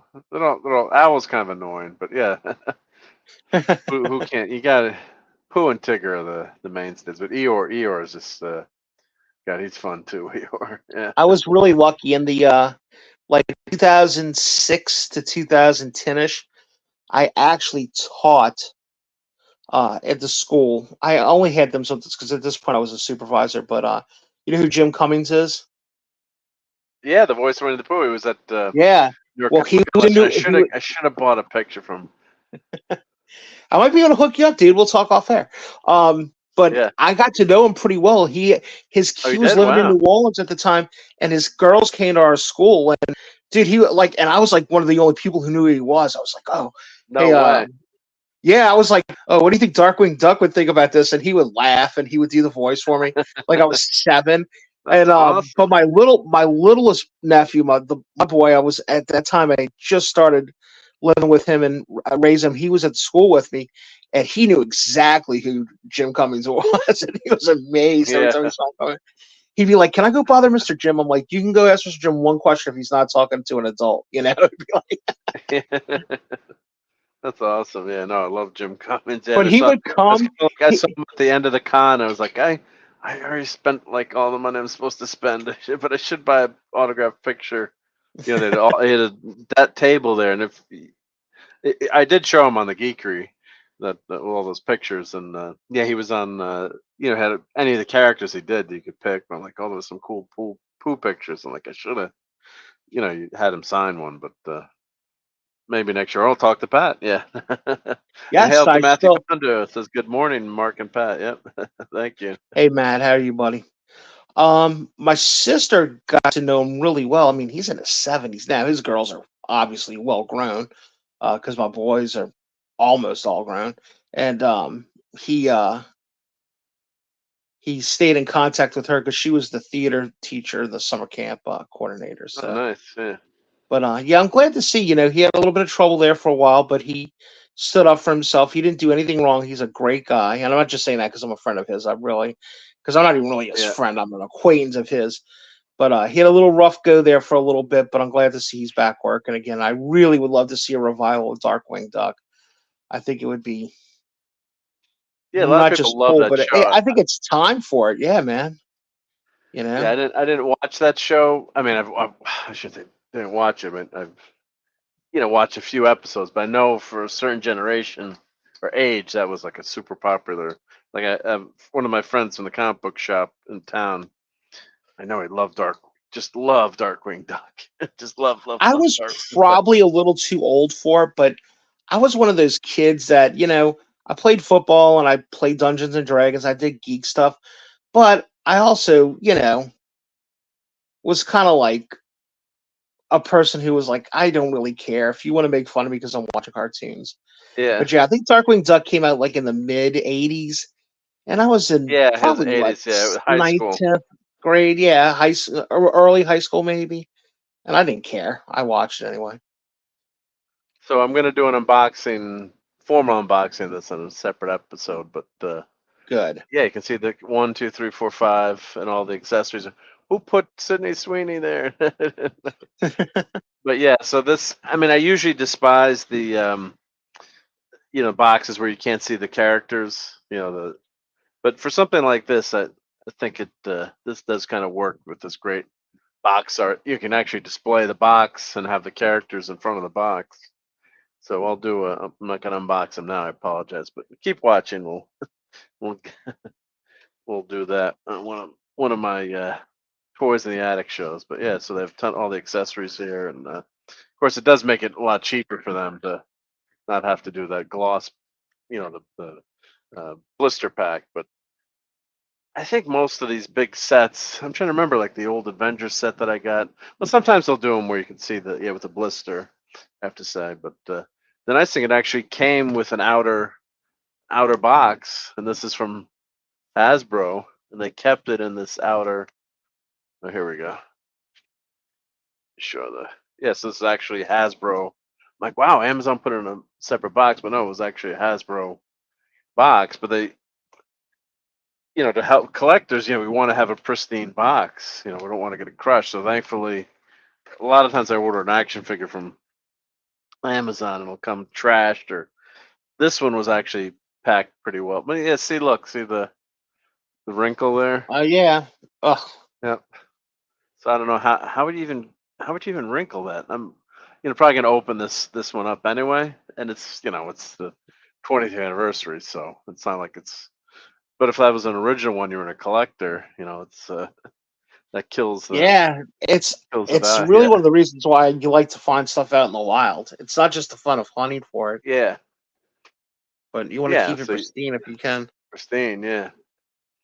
So I don't know if Sean is. Oh, I should have done when Sean was here. I should have done the unboxing right away because Sean was here. But yeah, Sean, put a hand up if you're still in Sean's chat. still. So let me see if or I shall go to my tubes of view on YouTube. Let's see if Sean is still. I hope Sean is still here. But let's see. You can always see who's here. If you don't, well, Sean's not here. Oh no, Sean's not here. I should have done that first thing, but dang it. I thought Sean was going to hang around, but let me show what he sent because I promised it. So let me show what he got. So he sent these awesome stickers that you That's can pretty have cool. some on my door. So he sent a batch of them before, but that is definitely old school, dude. That is something right in grade school, cool? And you're putting it on your Trapper Keeper because you're not going to get a Marvel Trapper Keeper. So that's just super awesome. So thank you, Sean. Are they vinyl, Mark? They're vinyl, yeah. They're really nice, yeah. Oh, I got cool. this when I was down in the airport. Good vibes only, New Orleans. Yep. So that's super nice.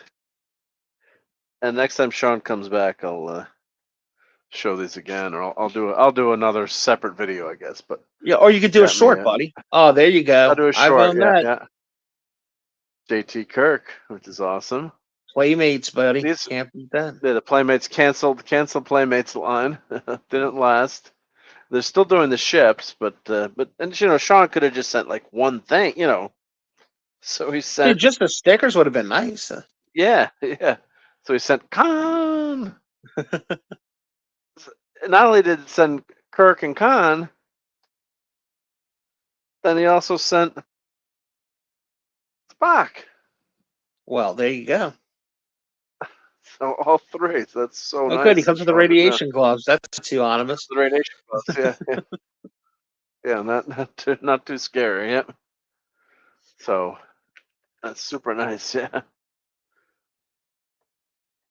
I got that. Don't open that. Don't open that Spock figure up, Mark. You'll flood the whole compartment. Radiation, right?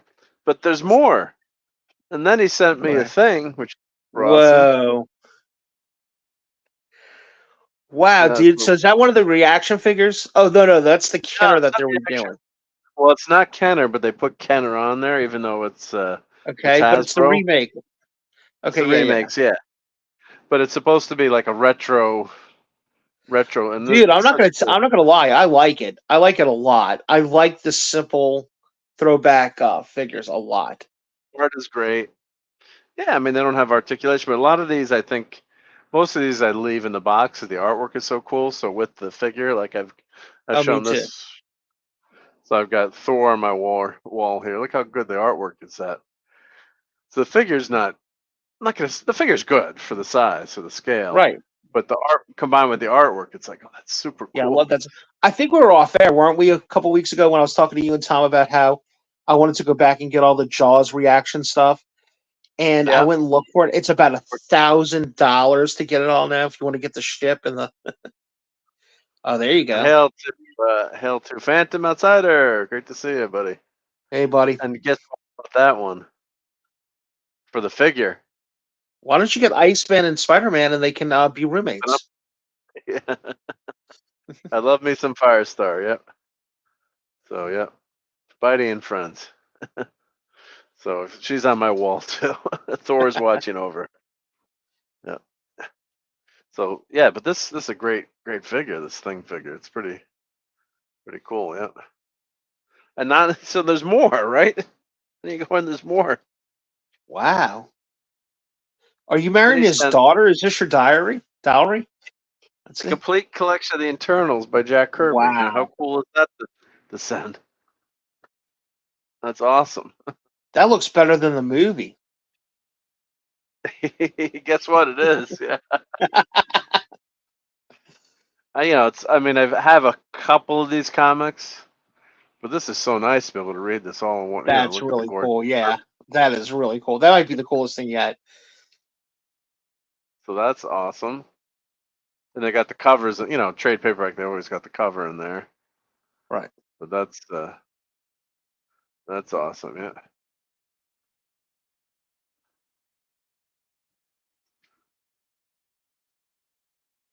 And there's more. Yeah. I mean, Sean went above and beyond, so I ain't gonna do a separate video and thank him. He sent me advent calendar. Look how amazing this is for Christmas. Yeah, official Batman advent calendar. Christmas in Gotham City. There's that Jose Garcia Lopez. That's the the Batman from Super Friends. Yep. Of course, you didn't have Harlequin back then. No, she's an animated series person, but she's still a fan favorite. Yeah. Yeah, there's the original Catwoman there. Let's see. So, bring in the holidays with Batman, Robin, the Joker, and many more Gotham City superheroes and villains. It's one of a kind advent calendar. Open each of the 25 pockets to reveal a new holiday keepsake inspired by the world of the Dark Knight. Like the Joker's playing cards, Wayne Industries office supplies, Alfred Penny's recipe cards, and many more fun, unique gifts. This timeless collectible is a perfect way for fans of the Cape Crusader to celebrate the holidays.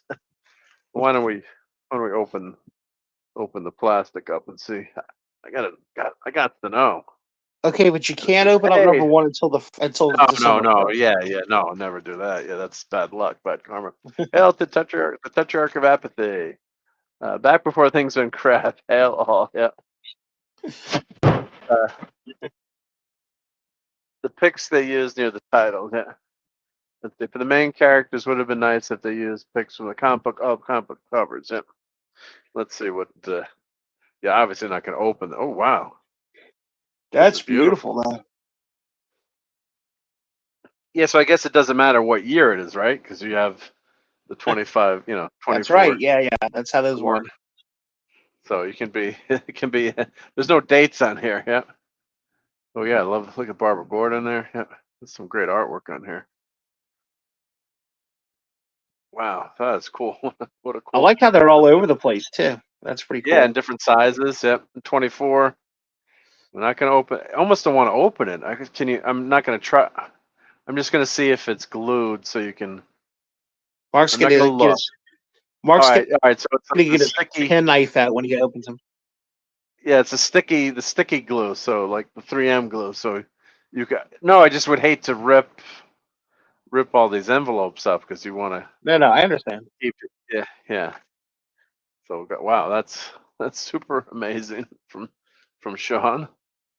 It's all for my birthday. Yep. And then No, this is your birthday and your Christmas present. He didn't tell he you said that. it was birthday. So, but there's more, and there's more. And he packed Sean it all got really Mark well. more stuff than Mark's family got for him. Family got me. Yeah. Look at this. How cool this is. The 66 Batmobile. Wow. Excuse me. Aside. Let's see. Let's put. We put. Put a figure in there. Let's see. Oh, wrong figure. Come on, Star-Lord. Crouch down. Yeah. And Robin got the. I've got to say, the sidecar was so ridiculous when that shot. I mean, this is so cool to have this, but if you watch the series, when they get near the helicopter and they shoot the sidecar out the side, and Robin's on there straddled. How uncomfortable that must have been. They shoot him out on the other side. Yeah, but the thing is, anything from 66 is so cool. Anything from that. No, it's awesome. Yep. So again, thank you, Sean. And then there's more. I'll have to say this is the last thing, but look how the coup de grace. Wow. Freaking Batmobile. That's so amazing.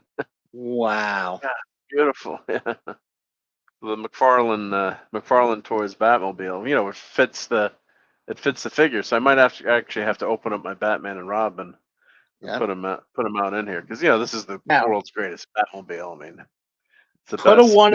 a one in chat if you own that plastic Batmobile when we were all kids, and you would look through them until you found a blue Batman and a yellow Robin. Remember those? The little plastic figures were all one color, and the Batmobile mark. And sometimes, like Robin would be purple or something. Yeah. So you'd have to find a blue. Did you own one of those? Those are really well built. I've seen those, but that was Mark's toy. Wasn't it Mark's Toys? MARX Toys. I think so. Yeah, I think it was Mark's Toys. Yeah. So these are made to fit the scale of the figures. And I guess I have to get the Batcave now too. I think they sold these in different pieces too. I think, or maybe it was one piece. Okay. But kudos to McFarlane. Yeah. So just George Barris, of course, the famous Batmobile, but designer. But it was a Ford Futura, which is a show car, and they took that to turn that into the Batmobile. It's just gorgeous. Yep. So that's just awesome. Yep. So Sean, above and beyond, like you said, I think he sent me more stuff than my family, and cooler stuff too. Like, do I really need some clothes? No, I need more action figure toys. So I'm gonna do a separate unboxing video, I guess, so I can have that for sure. Maybe I'll tell them too that we did the unboxing after. When Mark's family gets him socks, they don't even get him socks with like Spider-Man or the GoBots on them. They just get him socks. They're just black. It's like, what's the point? Oh, I think they're like, Dad, you know how hard it is to find Micronaut socks? Come on, you're killing me, right? But that was super nice of Sean. So, and I kept opening the box, but you figure, maybe there's like one or two things in there, and then to send the Batmobile and the motorcycle and all the Star Trek figures and the thing. I mean, so and these great books, the advent calendar. I'll leave that up as a background now. But that was super duper nice. Yep. So yeah, Sean, can't thank Sean enough, and didn't have to do that, and that was very special. Oh, there, Sean is here. Oh, he was here. Been listening. Yeah. Oh, I'm glad you were here for that, Sean. Hail to Lemon Pie and RobAltis. No, I was, but I am going to do a separate. It's always fun to have a separate video, but no, it was amazing, amazing stuff, Sean. All stuff that I obviously love. Right? There's no. I'm as we always joke in my family, and any of you guys and gals that are comic book collectors or love Star Wars, Star Trek, whatever you like, it always makes it easier to buy for us too, right? Because it's that's a joke. It's like my sons, like like do they want clothes now, or do they want it's give me money, or they want AirPods, but they're damn boring gifts, I have to say, for the most part, right? I mean, when you look at it. So, but here, let me switch my mic back to my other mic. Come back to the main desk now. There we go. But yeah, that was super nice of Sean, and yeah, it's just you don't have to do that, and but that put a big smile on my face, so that hopefully makes you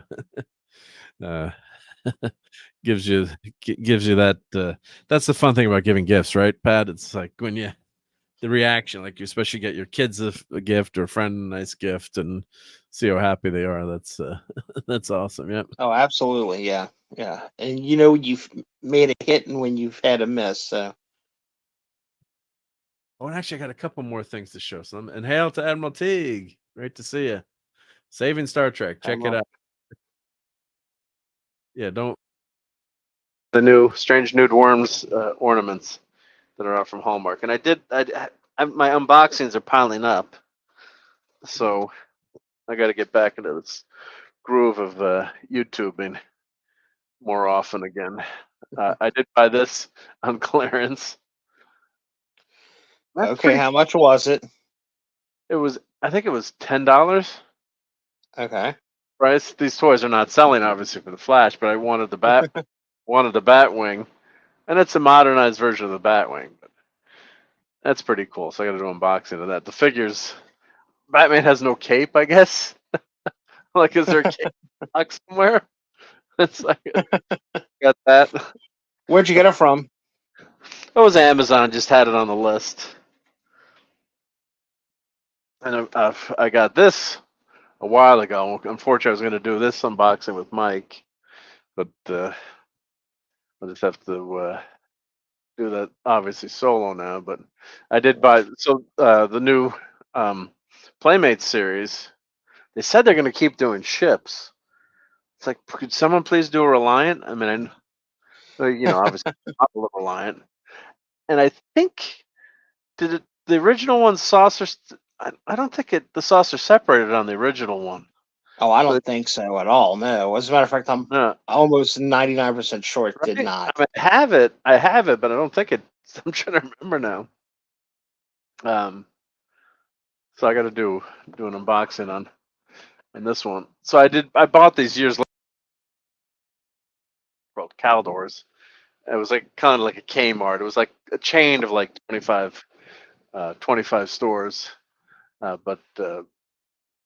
So here is. I remember seeing it. I'm like, my God, we got Star Trek toys now. We've got X-Men toys and Star Trek toys.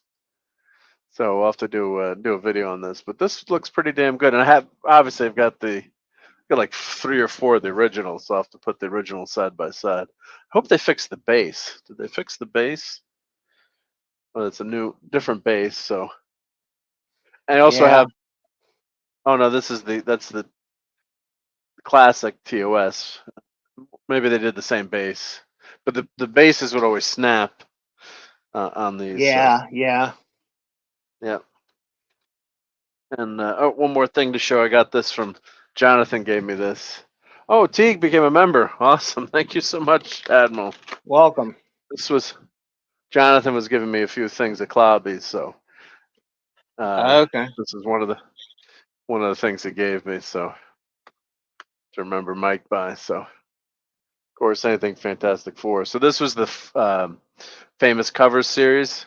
They're kind of like Mego figures, and well, I guess it's rubbed there, the 4. But I did buy a ton of these, but I don't obviously did not have the wisdom to buy these. But very cool, and they actually make a really nice display if you keep them in the Oh, sorry, with the lights there. Keep them in the box. So they're kind of like Barbie doll. Yeah, but those are actually pretty cool. Yeah, this is pretty cool. So the one I wish I had again, I gave one of my nieces. I gave her a Spider-Girl Mayday Parker famous cover, and of course she ended up not liking the character. Like, Bonnie, do you still have that? It's like, I think it got thrown out. I'm like, oh no. But No, I you don't think it's worth it. I think always call Uncle Mark up. He'll trade you something for it or give you some cash. It's yeah.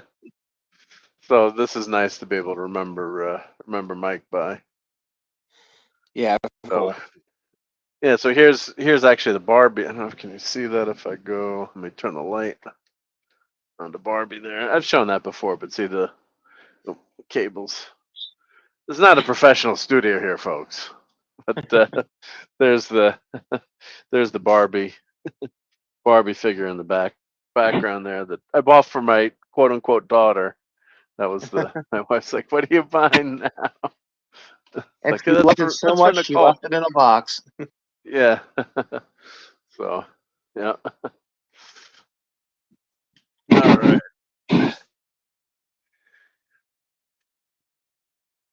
So let me get that centered there. Yeah. So let's play something for Admiral Teague. Became a member. That's awesome. Appreciate all you members out there and help keep the channel going. Let's see. We got to play something Star Trek for Admiral Teague. So let's see here. Let me get to. Well, here's the classic. No bloody A, B, C, or D. And let's play some old school Trek. Scotty, where's that power? Coming, sir. You cooperate with us, and maybe we'll cut you in for a piece of the action. We can't break loose. We need more power. I'm a doctor, not a bricklayer. You're a healer. There's a patient. And let's play the classic. I have had enough of you!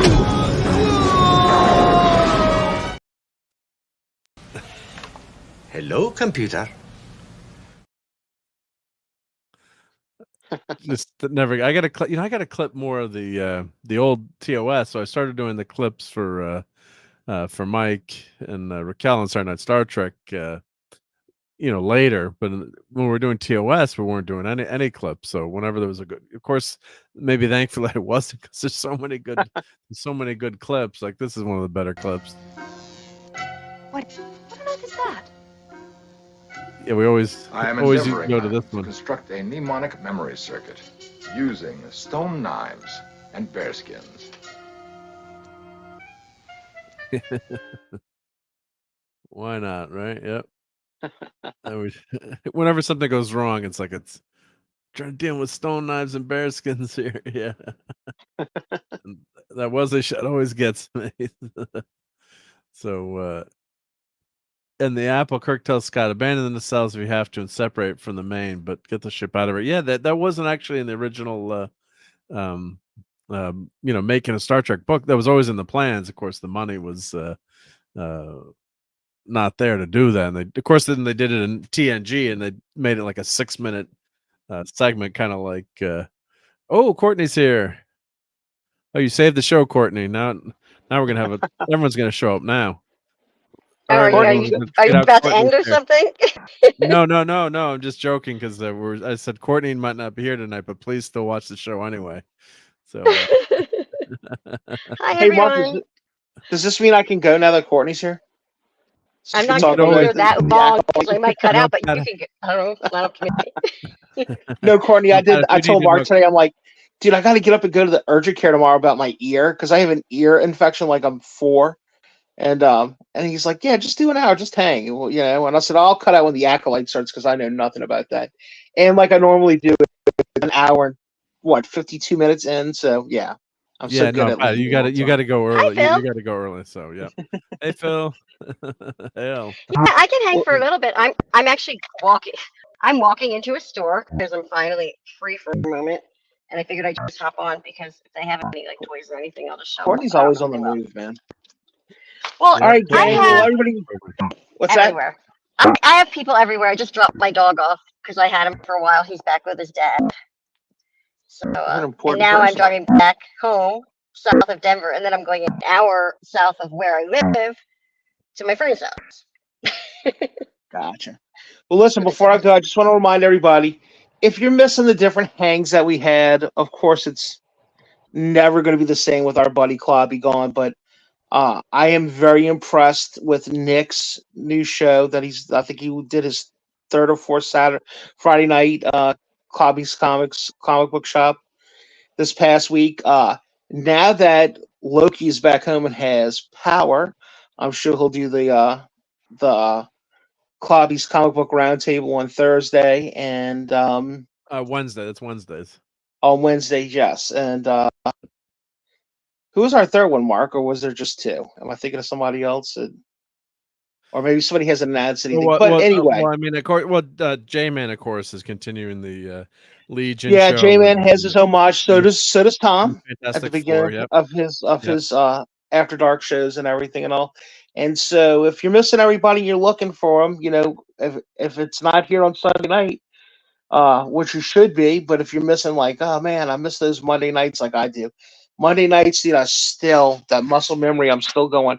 Oh, it's 8:30. I got to get ready to go in the room and set some stuff up and get ready for tomorrow night because, oh wait, that's not tonight, you know. And it's still, it's still, But I just want to see everybody stick together, and it looks like we have been. So, but that's all I wanted to say. I'm still a little sad, but I'm doing a lot better. I know you are too, buddy. I know you are too. Yep. And I know Courtney is, and I know all the guys are. So I'm glad everybody's still kind of hanging and seeing each other and everything. But I am going to go ahead and try to get some sleep with this darn ear. Of course, it's the same ear as the side I sleep on, so I'm having to sleep on my back. So I'm ready for whatever it is to get it done. But yeah, I have to get up crazy early. But y'all have a good evening. And be safe out there. I hope you feel better. Thank you, ma'am. I appreciate it. I hope I do too. Feel better. All right, gang. See y'all later. Good night. All right. Night. Yes, and Admiral Teague. I was lurking on that Saturday night show for a little bit, but then I had to head out. But I was there for drop a like, and a lot of times I always say, like, if you got to go, you don't say hi because then you get sucked into the conversation. Not I should say sucked in, but you want to say hi to everyone, and then. So I was lurking there for a bit. So yeah, so everyone check out Admiral Teague on Saturday night. He's doing some great Star Trek stuff. So yep, and his fleet flies at half mast in honor of your great captain. Thank you, Admiral Teague. Yeah, so it's a bummer, but life goes on. It's got to go on, right? Unfortunately. So well, I should say unfortunately, but obviously, yeah. So you got to keep rolling and.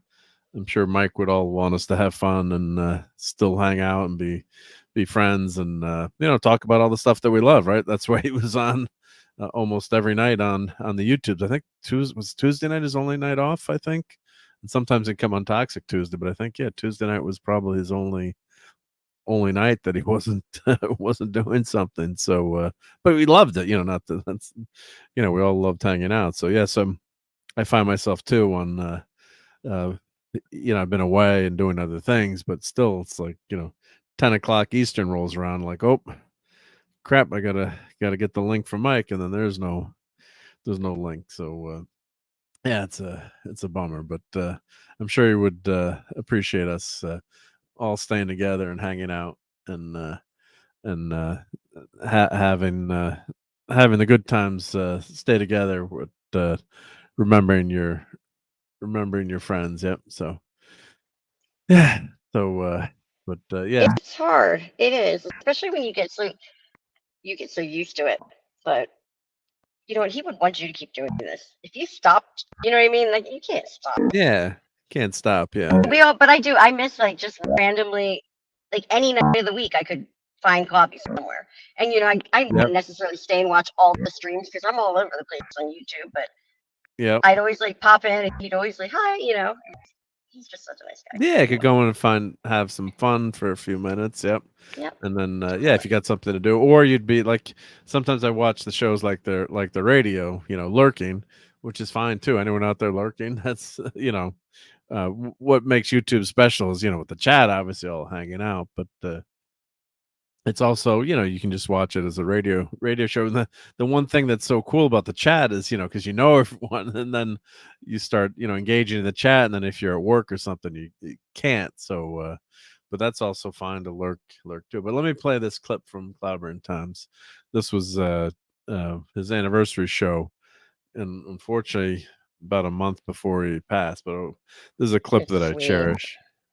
And I'll tell you who I want to shout out right now is a guest of mine. First, of course, as you know, our great chief engineer is here, Marc D with the She, who has made this show. You, dude, but since I moved to YouTube, I made some great friends, and I'm going to shout all of them out. Stephen S., what's up, buddy? But I will tell you what, none have been can I call you a sidekick without embarrassing you? I'm just kidding. Yeah, you can. Yeah, that would make me lose a few pounds then, right? That could be a skinny sidekick. I'm your sidekick when I go on your show. Only fair. That's true too. Yeah, no, I really appreciate being here to celebrate this. So we're alternate sidekicks. We take turns being the sidekick. Yeah. Thank you, though. I appreciate all you do, man. I get more sentimental, but I'm too much of an a-hole, so don't worry. That's good. I like to hear that. No, we appreciate you, man. Not for this emotional garbage, right? Oh yeah. No, much of that pansy stuff. Don't be a big sissy. Yeah. So yeah, try not to break up listening to that, but that was a special moment, because he was such a special guy. And I'll keep playing that clip because he was so humble too. Like right away, he's like, he was thinking like, can I call Marc a sidekick, right? Which is an honor to be called, anyone's sidekick, and not a derogatory term. But then right away, he's so self-effacing. He says, well, when I'm on your show, I'm your sidekick, right? Because he's got no ego, right? Yeah, which is so sweet. So super nice. So hail to Mars Monkey Max, and Emerald T says, remember, which is a great line. I know we're talking about Cobby, but speaking of like past friends and stuff like that, I came across this clip that I don't know why I had saved it, but it's Cardinal Sin on your show, and I just put it in the private chat. And he's another one of our friends who's no longer here. It's like literally 5 seconds, but he said something very sweet. If you wanted to check it out. So Courtney is awesome. But I know Cobby would like to honor him too, yeah. Let me present it. Yeah, let's see here. Yeah. So let's see. Oh, so let me, I think I was flattered by it, which is why I clicked it back when I did. Yeah. And Mars Monkey Max says, I'm a lurker. Well, that's awesome, lurk. Yep. Check your windows, make sure I'm not a peeping. Empress NM. Hail, Empress NM. Yeah. Well, his channel is no new content, but the kids said they might do some videos of just like maybe fun memories or pictures or clobby moments down the road. They said they might do something like that, or maybe if they find some clips, I think so. So down the road there might be something, but yeah, we all miss that voice. Yep, feels like he's here. Miss that voice. Yeah, feels like he's here. Yep. Yeah, just such a friendly voice. Yep. Sorry, JT. Yeah, you just hear that. You hear his voice. Yep. And let's see, catching up to the chat here. Yeah, Monday was him and J-Man Legion and Bob Haney, then Marc C Comics. Tuesday there was Midnight's Edge. Wednesday's Wild Card with Loki's. And Thursday the Clubhouse. Friday and Nick Weiser starting Night Trek. Yep. And then Sunday here. Yeah. And then he would be on my shows during the week. I didn't do a ton of shows, but once in a while I'd do a video review. And I think one of the when I was doing those cooking shows, he was there, and those were pretty popular. Got a lot of nice views and comments on those cooking shows when I did them. And Mike was, of course, there for them. And I think I did. God, what did I do? I did a review of. Let me see what the heck it was. I'm forgetting what it was, but I did a tour review, and I knew Mike had told me he was visiting his mom or and Dad that day, and he was, because he would always Sunday he would always go to his parents' house when they'd moved, so they're like 45 minutes away. So I did like a toy review, and he's like, "Oh, you should have called me. You should have let me know." I'm like, "Well, I didn't want to bug you." He's like, "No, I would have been there for you, buddy. I would have been there for you." And that's just was the kind of guy. Oh, it was the posters when I did those Vice Press posters that were super amazing posters, Star Trek posters. Like, I would have been there with you doing it, and I'm like, "What was a Sunday? I didn't want to bug you." So, yep. And Sunday was the geekery, of course. Yep. And Yepper's he's here. Yep. So, Cardi was a wonderful soul too. Yeah, that's for sure. Yeah. He was so kind. Yeah, he really was. Yeah. Yeah, he was prolific on YouTube. Yeah. And show up on other shows. Yeah, or he'd get invited as a guest onto other shows all the time too, right? So, and of course he had Nerdrotic on his channel. That was a great show when they just talked comics for that couple hours. They had fun doing that. Yeah. That's funny that you say that Mark. because I had just stumbled across a Nerdrotic thing too. I totally forgot that he was on It's Only Talking one time. And he and I were the punk rock experts. And so long ago, I didn't even know how big he was. Like, it's so funny to look at it. So. Oh, let me share the audio. I forgot to share the audio. Share it's just screen. 5 seconds. I just figured. Yeah. No, let me share the audio too. I forgot. I boomered it. Got to share the audio. So this is my show. This is Geekery, right? Yeah, this is when he was on the show. Yeah. Okay, yep. Oh, 70s is here. Hey, Brian. How you doing? Good to see you. Hey, Brian. Very good. Thank you for stopping by. Yep. Oh, I meant to try and come in early, but I've been heads down all day prepping for my show tomorrow. It just takes me so freaking long. Well, your shows are too damn awesome, and you do too much prep. I am doing too just much wing prep. it and do like who cares? I literally do like 2 days of prep for a 1 or 2 hour show. It's killing me. He does the best prep. It absolutely does show. Prep. It does show though when you do your shows. Yep. I gotta have to try and do Oh, some of did this you say wooden. it's killing me? Don't say that. It's killing me. Feel bad. I need to take it easy. No, it's worth it in the end. But my God. Anyway. Yeah. So we're gonna play a clip when it's literally 5 seconds. 5 seconds. Yeah, let's see. I just found it, but we were talking about friends and pets. So I won't get a copyright strike from playing a clip from my own show. Here we go.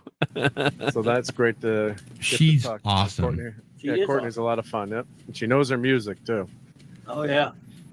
So here's our poll. So we've got 19 votes, and we've got 11% loved it, 5% was good, 40% just okay, meh, 42% it was horrible. That was my vote. Yeah, I was in the middle. Yeah. So I voted it's horrible. It was horrible. Yep. I grew to hate it even more after you saw it. Yeah. The more I thought about it, so I was the only one to do. The more you had to talk about it on Pop Culture Breakdown. Even before that, before you even asked me, I was like yesterday when I did my review of it on Monday. So I was Maybe it's playing the whole show. I'm not sure. Oh, it's fun. Yeah. No, it played the clip when it said you were awesome. Yep. That was the beginning you wanted to hear. And then right after it, Clobby says she is, and I'm just melted my heart hearing that when I stumbled across. Oh, that's great. Yeah. No, that's nice. Yeah. No, we all miss the big lug. Yep. But and I got to agree with Mike there. I voted it was okay, man, but it was horrible. Yeah. The more you think about it, he was always right. So yeah, I'm changing my vote to it was horrible. Yeah, God damn it. Yeah, it was a horrible. Some people are horrible always right. movie. Chloe was one of them. Yeah, so bad. Yep. So what movie are you doing tomorrow? I think it's got something with the Beatles. It's a sort of a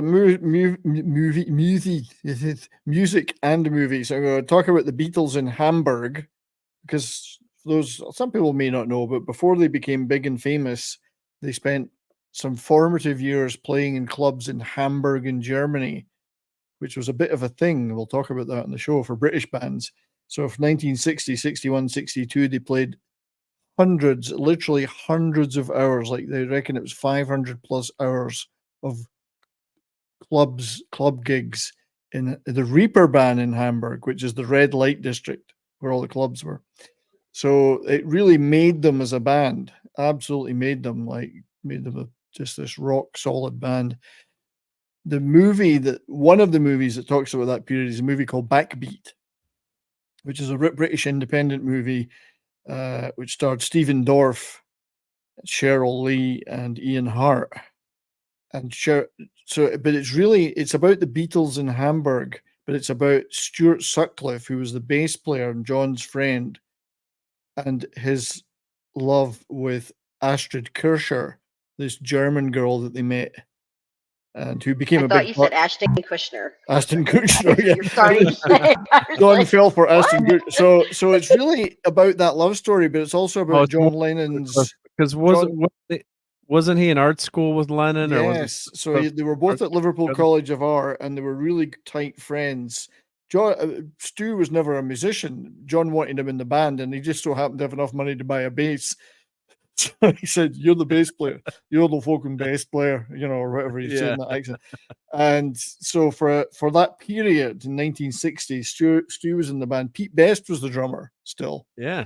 And they went to Hamburg in I think it was August or so 1960, and it was just, the story is incredible. You read it, they're living in an absolute crap hole, playing in a shitty strip club. But from there, it was up. Every step was up, and up. But they had to play like 6 to 8 hours a night, right to the early hours of the morning. They had to play everything and anything just to fill that time. They had to make a show. Mac Show, they used to shout, so they'd stamp up and down and scream and shout and do crazy things. And it really made them as a band. They were a terrible band when they went there. Like one of the worst bands in Liverpool, apparently. The other Liverpool bands were saying, "Don't send them over there. You're going to ruin a good thing." Because they all wanted Hail to Captain Affinity. Hail Captain. And when they came back from that, though, they were absolutely tempered steel and were a great band. But Stu fell in love with Astrid. Astrid played a big part in their lives for years after. I mean, she took all these great photographs of them. And then Klaus Voormann was another friend of theirs who then went on to play bass in a bunch of bands, and like Manfred Mann, and he played for John Lennon.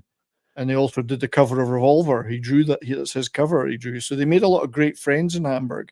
But Stu fell in love with Astrid, stayed there to go to the Hamburg College of Art, but unfortunately died of a brain hemorrhage. He died young, yeah. Yeah, he died young. So it's about him and Astrid and John's. They make it in the movie like John's jealous of both of them. For the drama, just to add some drama to it. Yeah, like he loves Astrid for real, and he's upset Stu gets there first. But also there's the suggestion that he loves Stu too. Well, he does as a friend, but they're trying to make it more than that. A little bit more than that in the sense. Implying more than love that. They're implying something between the love two triangle. Guys? Well, no, not the way no, physical ever. Just no. Like Astrid says, you're not jealous of Stu, you're jealous of me. When they're because John's really angry at her all the time. So. But it's a fascinating period, and the music is incredible. The Backbeat band, the band they put together to do the music, it's Dave Pirner, Greg Doley, Thurston Moore, Mike Mills, Dave Grohl's on the drums. Thurston Moore? Yeah. Sonic Youth? Yep, that was the band that did the soundtrack. What? And I've got clips to play of them. Oh I've got some clips to play of them on the MTV Music Awards. They played live, and they just sound great. And they tried. Don Was the producer, and they tried to make it sound like the Beatles were in 60, 61, 62, an anarchic rock and roll band, not the polished mop tops they became. Well, yeah, you got to earn your chops. Polished mop tops. That's a good way to put it. Up to just another Maniac Martin. I think I said that right. Well, that's another thing that Astrid and her friends, the students that she was friends with, the X's, they called themselves X's. They had the haircut, the Beatle haircut. That's where it came from. So they were the ones that gave them the Beatle hair. Yeah, with the mop tops, right? Yeah, got him. And that's so tame. It was a big deal when you had. So there's some, we better be careful because there is Mad Martigan moments in this movie. But not in the trailer. Not in the trailer. Not in the trailer. No, not in the trailer. Yeah. But the music's just rocking, absolutely Rather rocking. handsome young man, if I remember correctly from the photo, right? So Stuart was a cool-looking guy. Stuart Sutcliffe. He looked like James Dean. Yeah, so he was the lady killer. Yeah, but he was more of an artist. That he was never a musician. He admitted it in real life and admits it in the movies. I'm only here because of you, John. I'm your friend. Plus, he could afford to buy a bass. So, yeah, you're in the band. You can afford to buy an instrument. That's funny. So and then West was a rather handsome young fellow he too. was pretty good looking too. Extremely quiet, but very. I've met Pete Best, you know. Yeah, you told I've him. Yeah, met him, yeah. I've seen someone him. told me that at first. I'm like, there was another drummer. You know, when you're young and you don't, That's you right. don't know anything, and there's no internet. Like, there was another drummer for the Beatles. Like, Well, how crushed would that guy have been, right? Well, he was pretty crushed, let me tell you. But Courtney will know that finding a good drummer is tough for any band anytime. Yes. In those Good days, drummers are hard to find. Exactly. The Beatles were terminally short of drummers in the first few years. They couldn't find a drummer. All the half decent ones in Liverpool already had a solid gig, and they weren't going to join these bums that had nothing going for them. So really, they were down. There was John, Paul, and George all playing guitar, and they had no bass player, no drummer, most of the time. They did have a drummer for a tour of Scotland in 1959 until they were in a car accident, and he got his face smashed in by a flying guitar, and he got fed up and left. His wife said he's leaving because he needs to get a proper job. That was Tommy Moore. Was it Tommy Moore? I can't remember his name. Anyway, but yeah, it's a fascinating I've movie. met everyone and seen like every band that I want to see. But guess what? I just found out. this is for Brian and anyone else who would know the band. But the Buzzcocks are actually coming to play in Denver. I saw the I'm gonna Buzzcocks finally see live. them. I I've know got you're that sobbing like Buzzcocks with today. Joy Division supporting. I've got the ticket right up there. To be like inside your soul in the past. I really, So anyway, about it. it's so it's a fascinating movie. I mean, it obviously, like all movies, it's full of stuff they've just put in for dramatic purposes, but the core of it is true. They went to Hamburg, played a lot, like I don't know how many 100 nights at various shitty clubs, and learned how to play basically, and then came back and absolutely crushed it in Liverpool. By 1962, they were the best band in Britain. It just took them to get some records out to prove that. So, but they became a different band. I mean, at this point, they're hard rock and roll band, but could play anything. Covers, right? They had to play They look cooler anything. Well, they had all the leather gear. They used to wear all the leather gear. They had to play anything. They had to play show tunes, country stuff, pop stuff, ballads, vaudeville. They had to play it because they had so many hours on stage. Yeah. Like they used to, oh shit, what we're going to play? Well, we'll play that thing from West Side Story or whatever. Or, And Western. yeah, they'd play anything. And but the rock and roll stuff was still, because rock and roll in the chart, from a chart perspective, was dying down by 1960 because it was more, the record companies didn't like the rock and roll stuff. It's too unruly. They wanted smooth singers. Liverpool still had all these bands that were like heavy, hard rocking bands that loved Jerry Lee Lewis and Little Richard and Elvis and wanted to play that kind of stuff. So that's why Liverpool was that hotbed of that stuff, and where a lot of great bands came out of. And the Beatles were nowhere on that list of great Liverpool bands until they went to Hamburg and learned how to play. Well, practice makes it work. Yeah, so here's Stuart Sutcliffe in the middle. There's John, and then there's George. George, yep. So Astrid took all these pictures, and then hair and the she took a lot of the there's some famous pictures which I've got one up on the wall here. Actually, I'll show it tomorrow. It's John's half in shade and half not in shade. She actually did that first. Now Robert Freeman copied it for the With the Beatles album, but Astrid did that half light, half shade thing first with them. She did that before that. But yeah, there's a YouTube video of the Beatles and Hammer. I don't know if that's professional or fan made. Pretty good fan made ones that have taken footage of the Reaper band and some of the interviews of the Beatles. And the Beatles actually recorded in Hamburg. their first professional recordings. They'd done some tapes before, self-taping and stuff, and they used to also be able to. In those days, you could go to a record booth in certain record stores and cut your own 78. Oh yeah, I remember seeing that. That's Yeah. cool. Yeah. So there's the original one they did in Liverpool still exists. It sold for millions. I don't know who's. I think Paul might have it now. I don't know. But they taped. You might not know the guy. Bert Kaempfer is a German band leader.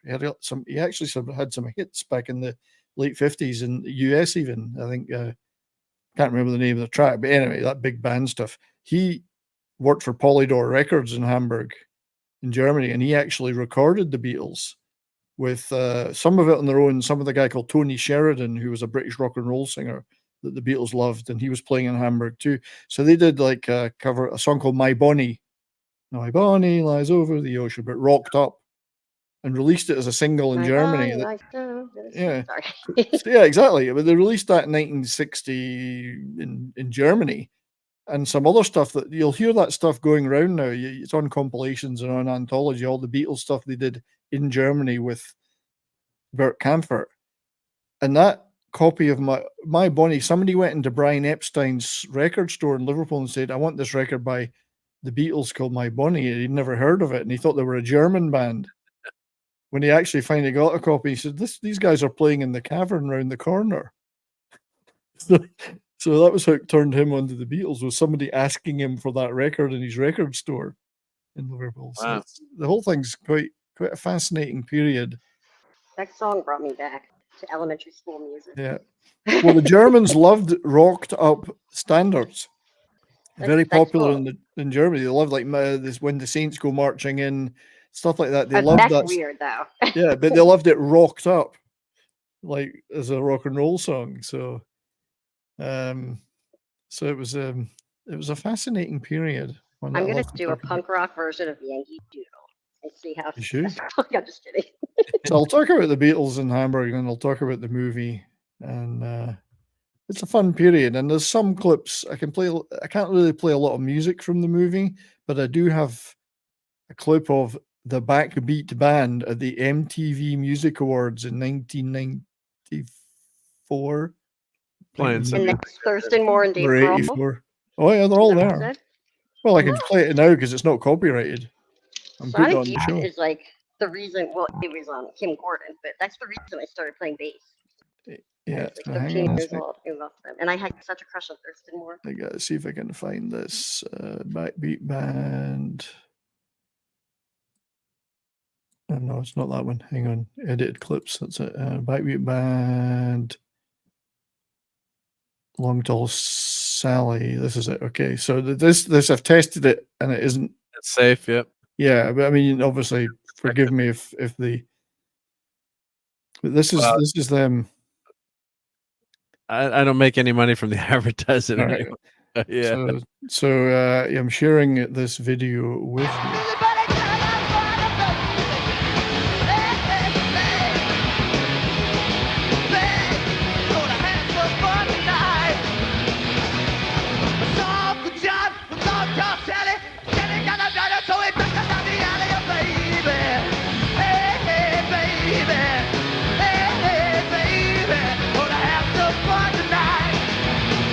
Singer from Soul Asylum?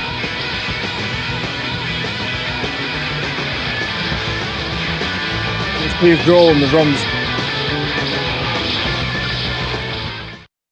There you go. Bad. Not bad. That's the singer the band. looks like the singer from Soul Asylum. It is. It's Steve Perner. Steve Perner. Yeah. Runaway train. That's what I said earlier, Courtney. Are you not listening?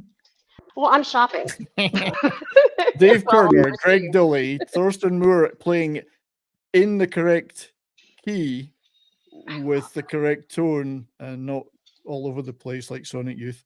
Don Fleming, Mike Mills is on bass, and Dave Grohl's on the drums. And they did the album they did the soundtrack in the album. And that is something I never knew, and that's very, very awesome. cool. Yep. It rocks hard. Well, I haven't seen that movie yet, but I'm going to try to watch it during the day. It's interesting because it wasn't a little independent British movie. Although it did get a US release and made a couple of $1 million. I don't think it was widely seen and it does have 2 American stars, Stephen Dorff. Well, I'll say stars. Stephen Dorff, Cheryl Lee from Twin Peaks is playing Astrid. So at least she gets to play someone who's alive, as opposed to Laura Palmer. And then Ian Hart, who's actually from Liverpool, plays John Lennon. I think it was his first movie. I might be right in saying, because I've never seen them, I think he was in at least one of the Harry Potter movies. But I can't remember which role he played. I've never watched any Harry No, Harry I've never Potter. seen them. I've never seen them either. And he has been I in. saw a clip or something of one of them where they're playing that game, but that's all I He's know. been in other stuff, but he was in one of the Harry Potters. I can't remember. Oh, Jovi. I'm so sorry. Professor Quark or something. I don't know. Professor Quark begins with a Q. And I am Hail at Clay. 8%. I'm so sorry to interrupt. I'm at 8% on my phone, so I'm probably just gonna. My It's not phone's gonna zero. die. It's not zero. No, but I have to get my GPS going in my car too. Don't get lost. I can plug it in. I just don't want it to like Plug it in, die right? completely. Anyway, So, I hope we don't and I lose don't you. wanna leave, but- Yeah, well, I'm gonna let it go until it's like 3%, and then I may just drop out. But No, plug it in before. Plug it in before that. Don't go down to 3%. okay, then maybe I'll just pop back in. But if I do not, Yeah. I just wanted to hop on and say hi because I told you I wasn't going to be here tonight, and I had a chance to say hello. So hello. No, great to see you, and Courtney. Brian, tomorrow I'm trying to be there, but it all depends. You got I me. know, and I hope you're okay last. I mean, don't stress yourself you out know. over it. I'm so used to all this; it doesn't even matter if I'm okay or not okay. I'm always doesn't matter. So, I have a positive Anyway. outlook. That's how I get along. Anyway, Well, I'm going to say take care bye of to everyone yourself. then, and you all have a wonderful night. And Guten Tag. all right. Just remember how they count bands in Germany. 1, 2, 3, 4. But yeah, it's a fun movie. There's a lot of great humor in it. Whether they actually said some of those things in real life or not, I don't know. But there's some Yeah, pretty well, funny it's, a stuff. lot of it ends up being BS, right? I mean, how exciting would it be to follow us around? You know, day in the life kind of stuff. Yeah. But it's all for But- drama. You But know, you can just picture the scene. These are teenagers. George particularly was only 17. The first time out of Britain, never mind, to go to a place like Hamburg and the Reeperbahn, the worst red light district in Europe. And there they are living and working in it. As Paul says in an interview, he said, well, there's a lot of girls around, but they were all strippers. So usually that late at night, if you were going to go, meet a girl and chat her up, she would be a stripper. And he wasn't complaining, yeah. When did he meet? Oh, let me get this super chat here and say hi. And of course, just another Maniac Martin, our buddy, living in Mexico from Germany, not too far from Hamburg. He says he's doing, he's been having some health issues. So he says, I am resurrected, not the same, not in good shape, but here for good, my sir. And I'm trying to translate that, but so it's good to see that you're hanging around, buddy, and doing, of course, okay, and fighting the good fight. So God bless you. I'm glad you stopped by tonight. Yep. And RRTNZ says, "Hail, Mark and team." The super chat. Chuck Norris earned a PhD in mathematics by solving an unsolvable problem with a single word. V. Oh, violence, because Chuck Norris can solve any problem with violence. Cheers. Yep. He just All doesn't, right, he doesn't have to do it. He just has to threaten it. You just have to Threaten it, think right? he's going to do it. Well, let's play a couple of clips for that. Superman! I don't have any of my Chuck. I don't think I have any of the. I mean, I did all those Chuck Norris clips for Toxic Tuesday, but I don't think I have any of them. I'd have to find them. Yeah, well, here's a good kick-ass clip. I have come here to chew bubblegum and kick ass. And I'm all out of bubblegum. Right?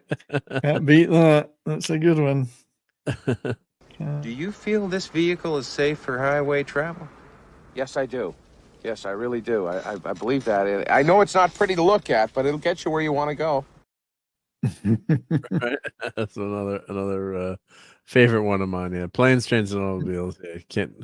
That movie never gets old. Never gets old. Yeah. Yep. I got a Chuck for you. There we go. Just as simple as that. That's all you need. That's all you need. Yeah. Great acting. Yeah. Yeah. He's a good lad. Yeah. So yeah, anyway, I've done the whole of my show for tomorrow, so I can cancel. You know, this this is good show prep for you, right? Now Take you're the day off. what works and what doesn't work. Yeah. Yeah. Oh, I've been there. No, I But I haven't. mean, yeah, you only get good at something. I mean, everyone's, we've talked about before saying, "Oh, the Beatles are so damn overrated," and my answer is like, I wish we had 20 more bands as overrated as the Beatles. Overrated my arse.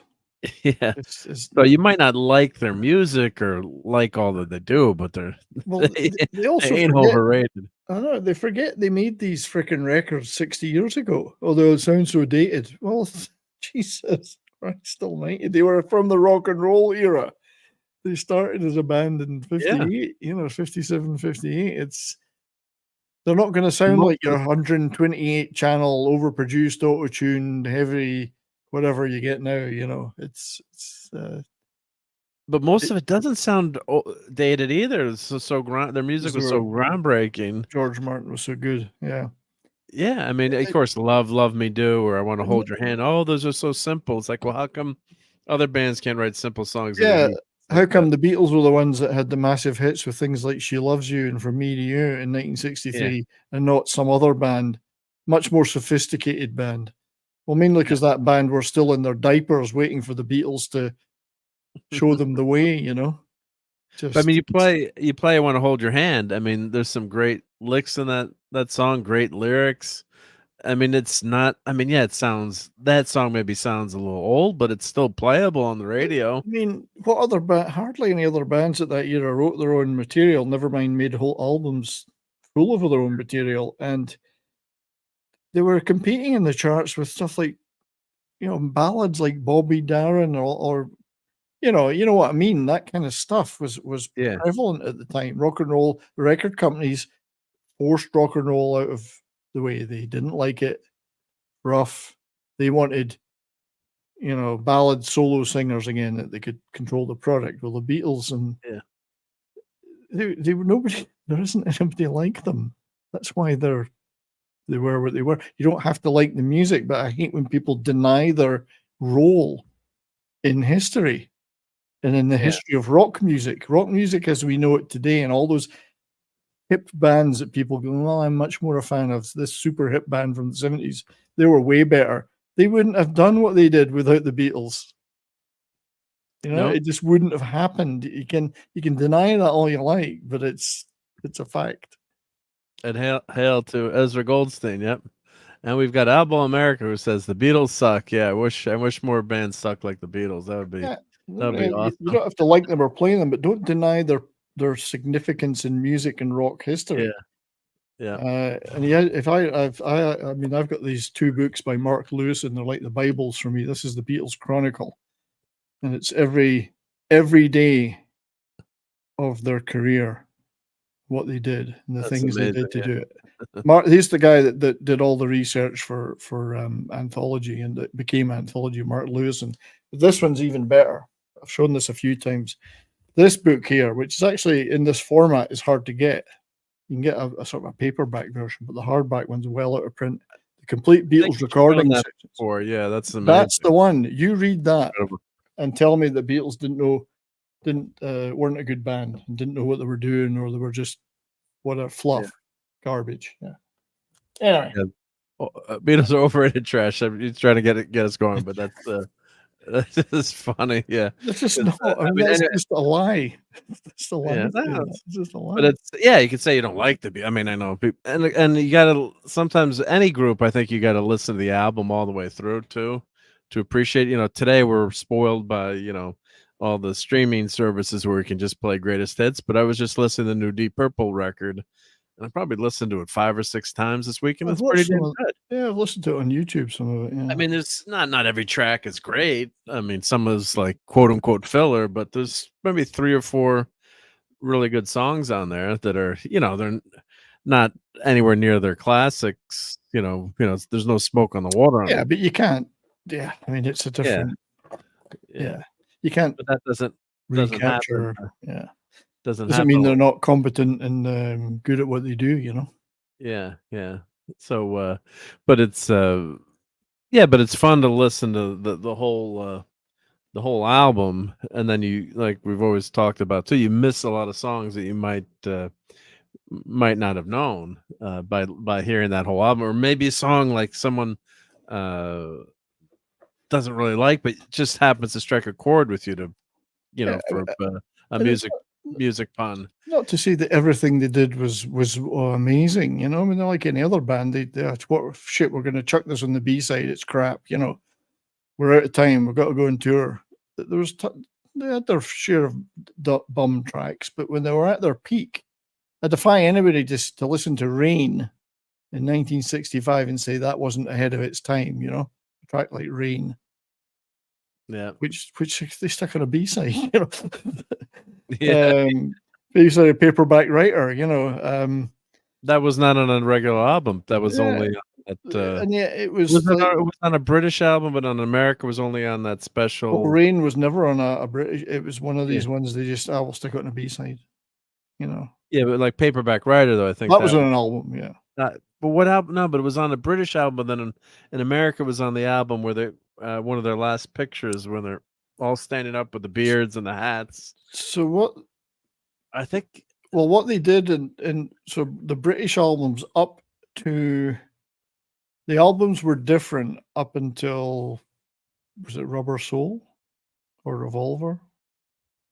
And so the British albums, which the Beatles always regarded as the definitive ones, naturally, because the ones they were, that Capitol took them in America and chopped them up so they could put extra albums out, and they would throw in B-sides that weren't on British albums. So they made more albums with different covers, different cover art. Yeah. They mixed up stuff that was on different albums, so it didn't sound right. They remastered them all. They remastered everything as well. I mean, George Martin used to get pissed off with them because they would take his finished masters for an album, they'd take it and we'll have to remaster that for the American audience. So basically messed with it. Yeah, so see, Hey Jude, the album was not my parents had that album. I used to listen to it, but I think collection of non-singles and B-sides by the Beatles. Originally not released in the United States, in various other markets, but not in the United Kingdom. It consists of so Paperback Writer is on that quote unquote album, Hey Jude, but it's a compilation album. It's a compilation, yeah. Towards the end of their time, it was towards the end of their career. Yeah, I played that over and over and over on the record player. Yeah, I mean, again, I get it. Some people, especially people that were born years after they'd split up, go, "Oh, that's old shit. They weren't very good at all. So and so was much better than them." I mean, I often hear, I don't mean to knock other artists because I've got tons of stuff and I love tons of things, but I'll often hear people say, "Oh, I'm much more the Velvet Underground were much better than the Beatles," or "David Bowie was way better than the Beatles." Well, first of all, have you ever heard David Bowie's 1960 singles? Not saying they were bad, but they owed a lot to the Beatles because he was making singles for long before he became David Bowie. I'm not picking on David Bowie. I love David Bowie too, but he himself was an enormous Beatles fan. So, and often said how much he was influenced by them, like everybody that came out of that era. So, if that people say love and say is far better than the Beatles, if he says, "Well, the Beatles were brilliant. I love the Beatles. Absolutely adore them. Beatles were everything," well, then surely he must know what he's talking about. If he's so good, if you know what I mean. So I'm just using that as an example of, I hear, such and such a band from 1990s is way better than the Beatles would ever be. Right, okay, well, it's a different era, and you've grown up listening to a different sound, but it's a thing that wouldn't have existed without them. Well, yeah, every music, the history of albums mentioning black music and the blues, and there's influences for everything, and they were influenced by other musicians. They were influenced themselves. Music, so it always evolves through time, and you build upon it. And it's one thing to plagiarize or steal the exact song. Led Zeppelin's been accused of stealing music and copying songs. And actually, someone from my high school, Oh, yeah. Rob Mathis, was a musician arranger, and actually, I knew him growing up. I didn't know him well. I knew his sister was in my class, and I knew her a lot better. But Rob was always there hanging out. He's worked with Sting. He's done the Kennedy Centers, and he was worked with Led Zeppelin on the defense of Stairway to Heaven, and they did win the court case, but I think it's going back to court now. But he Zeppelin were notorious on the first two Yeah. albums, particularly for ripping off black blues artists and not giving them songwriting credit. And you'd hear it and you'd say, "That's Muddy Waters." Yeah, Where's it's the the song, credit? right? Where's the credit? It was Yeah, that it's kind of a thing. It was song bizarre. too, yeah. Yeah, But one thing, you take a riff and then as you sample me like rap music, you sample a lot of music, and but the original artist gets credit, and back then too, it was tougher to fight with the record companies, I'm sure, and Yeah. then you have good representation. I mean, So at least the Stones gave proper songwriting credits to the covers, yeah. Yeah, I mean, and I get it. Not everyone's going to like the Beatles. It's 60 years more since they made those records. They don't sound like a heavily produced modern record. They're not metal. They're not whatever. And people at the time didn't like them. Lots of people at the time did not like them. But Yeah. I get that. But I don't like people denying their influence on rock history. And the fact that we wouldn't have the music we've had since, a lot of it we wouldn't have had without them. And the recording advancements and the advancements just in the culture in general, with the things they did with their albums, just the sleeves and look at Sgt. Pepper, gatefold sleeve, inserts, lyrics printed. This stuff wasn't normal. That stuff didn't happen. I remember the first time I heard Sgt. Pepper's, the friend up the road's like, "Oh, I've never seen that," and just heard that. He had the record. It's like, you couldn't afford. Growing up, we didn't have a ton of money, and just like you couldn't afford to buy music, right? You listen to the radio, and he's like, "Oh, we got Sgt. Pepper's." I still remember listening to that album the whole way through on vinyl the first time, and then you'd spend like 15-20 minutes or more just reading the album cover and reading the liner notes and reading everything in it. That was like reading a book. And nobody had done sleeves like that before. So it's just that general taking forward of rock music as a serious concern, not as cheap product to be thrown out and then another lot thrown out 6 months later. They actually took that art form forward. Now, they themselves, and no one would ever claim they were the greatest musicians on earth. That wasn't their strength. Their strength was in the songwriting. It was in the vocals, in the lyrics generally, and in the recording side, and how to put together that stuff and take that forward. That was more their strength. Plenty better musicians around even then. They're great singers, I have to say. Great singers, vocals, and great vocals. And Teague is saying, not sure. If Deep Purple is still Deep Purple, but you've still got, of course, John Lord has passed away, the keyboard player. Can't remember who the name of the new keyboard player. Is it Don Airy? No, Don Airy's gone too, isn't he? I should remember, but the original members left are Roger Glover, Ian Gillan, Ian Pace. Ian's, yep. Richie Blackmore, of course, is doing his Ren Fair stuff still, and there's a lot of stuff going on with Richie Blackmore. But Don Airy is still playing on keyboards with him. Yeah, Oh, Don Airy, and Don Airy's no slouch. I mean, I've seen him live with a couple of other bands. I saw him with Rainbow and Simon McBride is the new guitarist because who was the previous guitar oh god, I'm forgetting. Steve Morris. Yep, his wife is ill, so he had to leave the band to care for his wife, unfortunately. So Don Airy, the keyboard player, is legit. I mean, he's not John Lord, but he was a friend and long-time collaborator with John Lord, and they both played in many of the same bands over the years. Don Airy played in Jethro Tull. Yeah. For a while. That's right. Yeah. So I think, Portable Door is pretty good too. That's that I really like it. Pictures of You, and then Lazy Sutter. Yeah, like, is it purple? I guess. Well, it's 3 of the original members. So, but I hear you, T. Yeah, I hear you. But it takes, you got to get used to. Then you see the music videos, you're like, oh crud, we're all gonna get old. We can't fight aging. But I don't fault them for still trying. yeah, and they're still. They got some good licks in there, and some good tunes. But I love Roger Glover. I've always loved Roger Glover. yeah, Roger Glover. So cool. I got to tell my Roger Glover story again. But you woke up in bed one morning and Roger Glover was with you. Yeah, he was with me. Yeah, wearing the hat. So, yeah, those aren't pillows.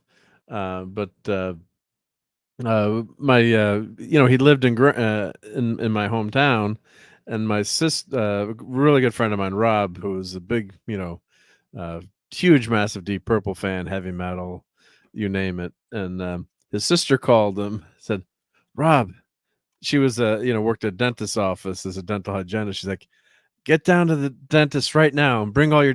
Well, first I think she said, guess who's in my chair right now? Who? Roger Glover. She was cleaning Roger Glover's teeth. Like, bring down all our Purple albums. He's gonna make him sign them. She's joking. Dental hygienist. You better sign these if you wanna. No, he's such a super nice guy. And Rob went down there and he's signed all the albums for Rob and Laura. And yeah, he was so nice. And but yeah, it was like, just get down there right now. Bring all the Purple albums. Yep. Great guy. Prater has a good question. Maybe, are there any good documentaries that show the technical cool stuff the Beatles? I would just go back to anthologies for one thing, and watch Anthology, and then watch the extras on the Anthology DVDs or Blu-rays, where they're talking about how the stuff was recorded in the first place, and how they had to, what they had to do to brush it up for Anthology. So there's a lot of the Anthology stuff. That's really a lot of what it was about. It was about their history through that period of their existence, both recording and live and other stuff, but it had a lot of that recording stuff in it. But I would get that book, The Complete Beatles Recordings by Mark Lewison. Awesome. Day-by-day account of every studio session they ever did. That sounds really dry, but it isn't. It's like reading a thriller unfolding day after day. Oh God, what are they going to do? How did they do? Oh my God, look what they did that there. This is how they did that. How they got EMI guys to invent shit for them so they could get the sound that they wanted. Stuff that's now taken for granted and has been for decades. It's just it was like it's like reading about an explorer or a group of explorers. And they were using the studio as their toy, and how are they going to make these sounds? It's fascinating. So you're watching modern rock recording unfolding chapter by chapter. And the other thing I'd recommend too, I mean, it costs a lot of coin, but if you can buy the Super Deluxe, I don't know what they call them. They call them Super Deluxe, but I've been buying or getting them for gifts. So I've got the Sgt. Pepper's Lonely Hearts Club Band book, or they've got a booklet in it. If you buy like the super duper version of it, let's see if I click on it, if it's going to show me what it comes with. But it comes with the book, and then it comes with the music on DVD, which sounds glorious, I have to say. On my, 'cause I have a semi decent setup, so I've got an Oppo Blu-ray player and a decent definitive set of speakers, not a crazy, and a nice subwoofer so I can shake the house if I want. But just beautiful transition. So when they or transcribing, or I guess it's a new mix. Well, they do have a new 5.1 mix that Giles Martin did. Martin's obviously Martin's son. And there's also the mono on the album, and there's also the stereo, so you can watch, listen to what you want to watch. But the DVD with the 5.1 surround sound, it's just amazing. Of course, they did this with four track. Did it on a 4-track machine. Yeah, they did Sgt. Pepper's on a 4-track. That's it right there. Admittedly, they bounced stuff back and forwards between different machines, but all they had basically was 4 tracks. Yeah, so that's why that new technology where they can separate it out is amazing. But I just want to see if they show like that. I gotta give kudos to Brian Wilson and for Pet Sounds and so on. He was trying to do the same stuff with the same limitations. So there were other people trying to do similar things. It wasn't just the Beatles, and the Beatles themselves never said that we're the first. We're the apex of everything. They were part of a scene. They were just one of the ones that were really good at assimilating what was going on in that scene and using it as a spur to do more themselves. Yeah, it was the 60s. Was just music was. It was stuff everywhere. Yeah. Oh, and I just watched the new. It's on Disney Minus. The new Beatles, not Beatles, Beach Boys documentary. Oh, it's great. Yeah, I watched it. I recommend watching that. It gets to a point where it skips over stuff. I mean, it kind of ends at a certain point. Yeah. I'd like to have seen a little bit more of those. the Pretty darn good. Yeah, it was still great. Yeah, What an absolute dick Brian Wilson's dad was. Oh God, and he sold selling the catalog. They sold all the catalog. He said they didn't think they'd be that popular, which is worth maybe $1 billion. Worth maybe $1 billion. Then he got 700,000, which was an incredible amount of money back then. But that's where you make your money off the catalog. And he just sold it. He was jealous because he thought he was a songwriting genius, his dad, because he had a couple of hits in the 40s or something. Is that why Good Vibrations ended up being a commercial? Oh, probably. Yeah. Probably because they didn't own it, maybe, right? Yeah, because Led Zeppelin never wanted to have their music in commercials. Yep. And so Ezra's asking, what's my favorite Beatles album? I have to say it's tough to pick because I love so many of them. Admit it, it's Yellow Submarine, isn't it? Yellow Submarine, yeah, I do. God, that's a memory with my dad. Yellow Submarine, watching that movie.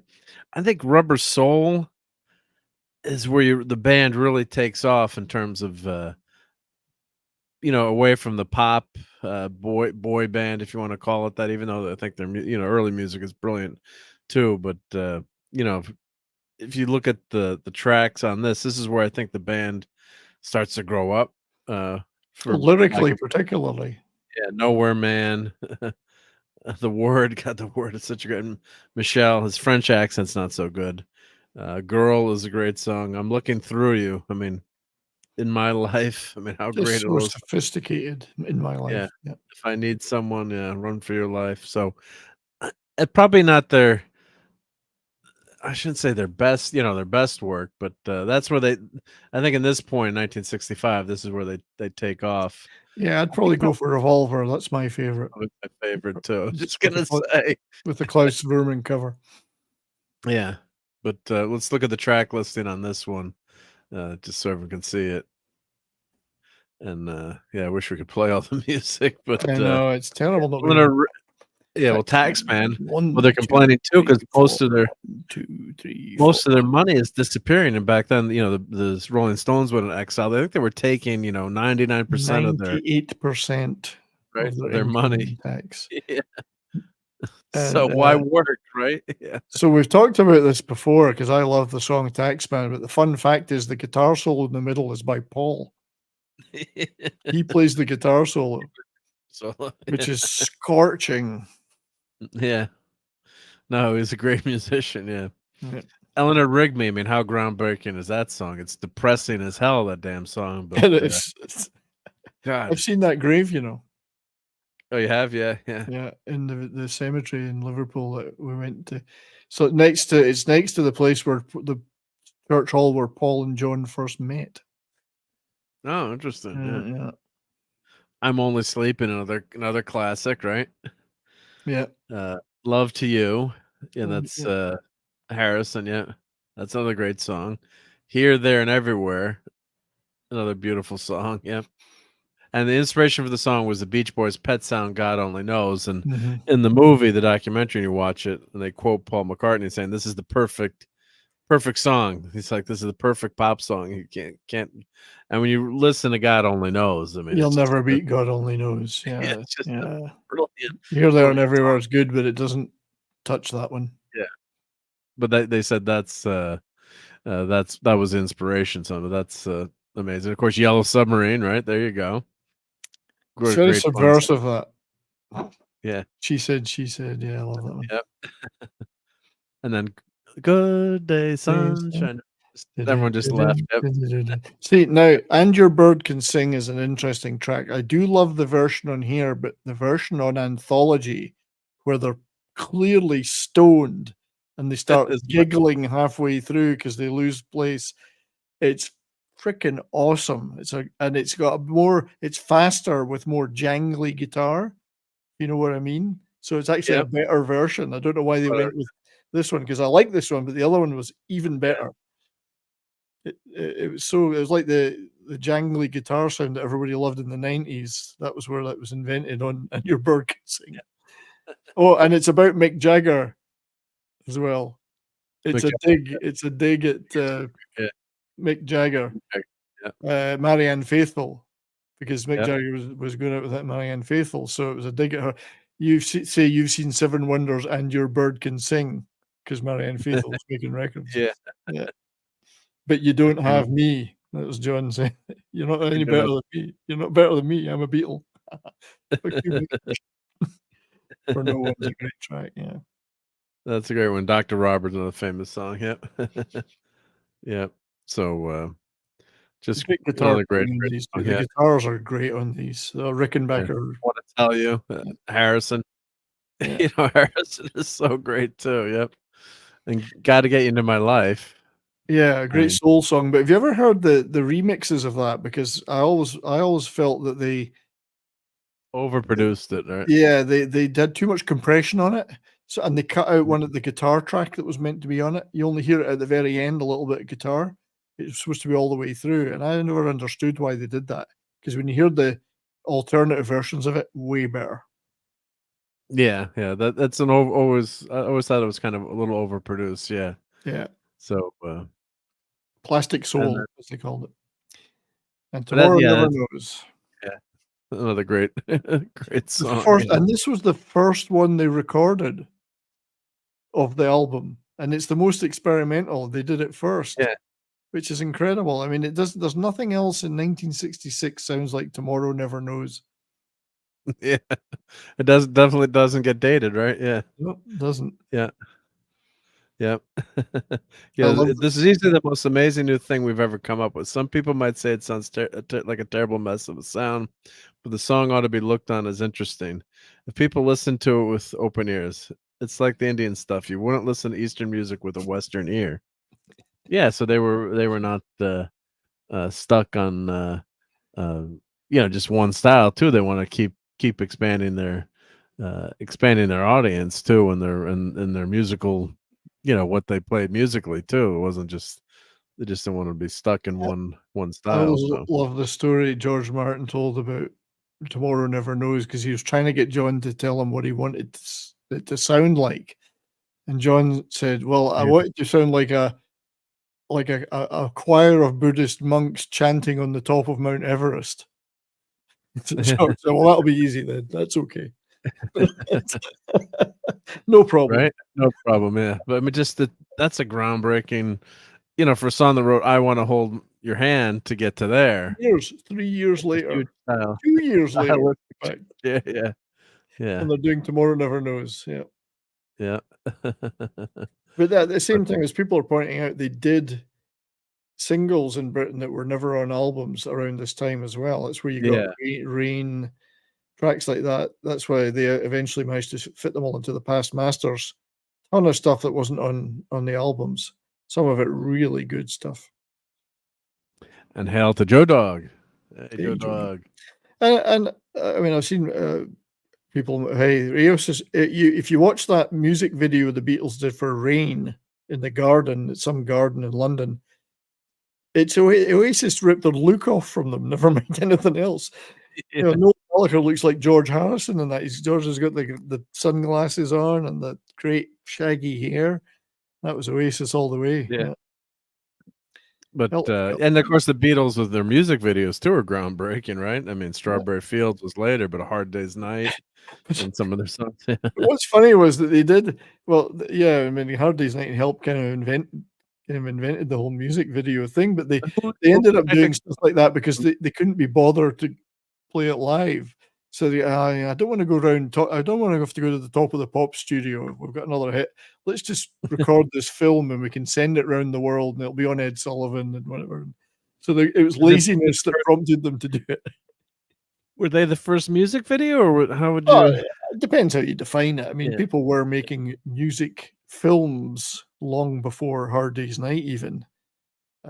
Some of the, there's Yeah. lots of examples of 40s, 50s, 60s, and 40s and 50s stuff where people took songs and either animated it or had some kind of film to go with it. But if you look at Yeah. Hard Day's Night and Help, you cannot help, but look at those and go, well, isn't that so MTV? Yeah. Short, like 3-minute videos within the context of the movie. There you go. Yep. Yeah, and of course could you argue the Beatles invented heavy metal with that Helter Skelter? Yeah, it's a tough one to argue, but the Helter Skelter was, they did say we want to metal make, song. because they were saying that oh God, look at all these bands that are making heavy stuff. So let's go and make the heaviest possible record we can possibly make. And it was Helter Skelter. And just it's mind blowing when you listen to that. Have you ever? Yeah, I love that song. Just crazy. I mean, just how broke it is. Yeah, I've even got a clip. You might have a clip. Yeah. I got blisters on my fingers. It's a Ringo at the end. after all those, because the released version of Helter Skelter, they actually jammed for about an hour. Oh wow! Eventually, they got it down to that, but they were playing for they just went in this room and played as fast and as loud as they could. They did the same with Your Blues on the White Album, which they had all the arguments they were having. They eventually said, screw it, and they all went into a room, a small room in Abbey Road, and recorded Your Blues, just the four of them, with microphones. They just played for the four of them, no arguments, no whatever, and made it as loud and bluesy and hard as they could, Oh, this is a cool Phantom Outsider tip here. Meet the Beatles. We have Strange Tales number 130. I wonder what that one is worth these days. 1951. 1965. Yep. It says 1951 though. Well, that's when Strange Tales started. Oh, right. Okay. You had me confused now. Yeah. Well, the Beatles weren't. I know Kirby had met Paul McCartney later in the Wings era, and because Paul loved comics. Well, they all did because they grew up reading comics, but he did Magneto and Titanium Man and that song and whatever. I actually had some stuff I wanted to ask you about comics to do with. Sure. Yeah. I got this book. It's a book. I got a book. A book? A book. And I don't know whether these people are any good in this book, but I got it. It was free. It was The Art of Hold that up. The Art of DC Comics Bombshells. Oh. What? They were giving it away at the library. I said, I'll have that. They gave it away? Yes. Well, every year at our library in town, they have what they call a sale. You just leave donations. You can take whatever you want. Yeah, they're just. And this was one of them. I got a bunch of stuff. I got a ton of Blu-rays as well. Blu-rays they gave away, yeah. Yeah. What's the cover again? It's called the Art of. It's called The Art of DC Comics Bombshells. I'm gonna goggle it. So I don't know if this is a good era or not a good era, or if the people involved are. Oh, I'm googling it right now. So DC Comic Bombshells. Keep them flying. I'm sure you're gonna have. Let me go back to this. There's got to be some good stuff in here. Wonder Woman. It's got who created them. Series cover designed by Aram Isaacs, Brian Walters, Alan Fisher. Photo montages, Steve Cook. I'd have to read every artist involved, but it's full of stuff like this. Back when you could draw cute women in the comics, right? Yeah, what surprises me is there are some men in it too. Well, should that surprise me? I don't know. Right? Aquaman's in here. But they've got some Well, pretty cute girls. I hope so. Yeah. Well, that was back when Marvel Comics had the Rogue on the cover. They had the swimsuit issue, and they did that for Jim Lee, who was doing the art. Killer Frost. Wowzers. Cheetah. Batwoman. There's a Batwoman. Oh, cute. Yep. That's very cute. Not bad. So there's some legit stuff in it, I guess. I also got this book. Not read it yet, but this was being given away, and it's I don't know again. Larry Ty Superman. The High Flying History of America's Most Enduring Superhero. Well, I don't know that book, but I'm sure Clobby would probably know it because he knew all the art history, all the book history. I just noticed I haven't seen that book. I had my virtual background on, so there you go. Yeah, that's cool. Yeah. Switch that off. So I got that, and there's another one I got, but I've got to go look for it. So fill in for me. That's pretty awesome for a library to do that. Yeah. One more thing I got. Let's see. 70 doesn't go get it, but I could show some pictures from that book here. So we're getting back. So we went Beatles to comics. Yep. Oh, let me make that. There we go. So there's some of the art from the book. I'm trying to see who the. I don't know if it's a good book or not. It's got some good stuff in it. Well, I'm sure the pictures are good. Yeah. But I also got this, which is and it's not in the best of condition, but it's a Michael French would love that. Tomb Raider Archives Volume 2 was being given away. Nice. Yeah. It's a little bit worn along the spine, but that's okay. And it's all comics, right? Yeah. Yeah. Image Comics. Yeah. Yeah, those were some. So good this is a Dark Horse, I think. Oh, it's Dark Horse. Dark Horse. Yep. It's Dark Horse. She was drawn well there. Yep. She's drawn pretty good in these. Yeah. Yeah. So that was another thing we'd call Tomb Raider. Yeah. So I was quite pleased with all that. Not a comics guy, but I'll take those because somebody else might throw them away. I don't know. Yeah, I wonder what kind of library hands that out, right? Yeah. But so that's pretty cool. Yeah. So I'm see Courtney's back. Good. Hey, Courtney. We're not going to talk about music anymore. That's okay. I'm still just here. I'm driving home, so it's on the speaker thing. I can't see the chat or anything. Because I know you're a cool music. You love music. So that was just me being cheeky. So Emperor's NM saying there's no scissoring in that Tomb Raider volume. I'm disappointed. Yeah, don't take any scissors to cut that. If they're drawn correctly, that's okay. I'm not biased. Yeah, right. Yeah, old school Harley Quinn World War II style outfit. Yeah, it's not a bad book for. Yeah, but they have things like library sales. People should go to these church sales, library sales. I mean, in this town, small town I live in, they're always absolutely killer. Tons of great stuff. Yeah, well, our library I haven't been in years, but they would have a sale where they just, they'd have to cycle books out, or maybe when a book first came out, they said they had multiple copies, and we're just going to keep one copy now or two copies. So I'm not going to tell JT Kirk which library because he might come and steal my finds next time. Right. But yeah, I got a ton of stuff, including that stuff. But yeah, they had Blu-rays, a lot of Blu-rays and DVDs this year too. So. That's nice. Yeah. Well, Courtney, what's your favorite Beatles album? Do you have a favorite? Oh, Courtney. Oh, we got Courtney. Sound of Silence. No, that was Simon and Garfunkel. That's Simon and Garfunkel. Yeah. Well, the one thing that I got to review with you someday is I'm sure you didn't watch much of the Powerpuff Girls. But there's a Powerpuff Girls meet the. Can you hear me better now? We can hear you. Yeah, unfortunately. I'm sorry about that. Yeah, I was answering and I was like, why aren't.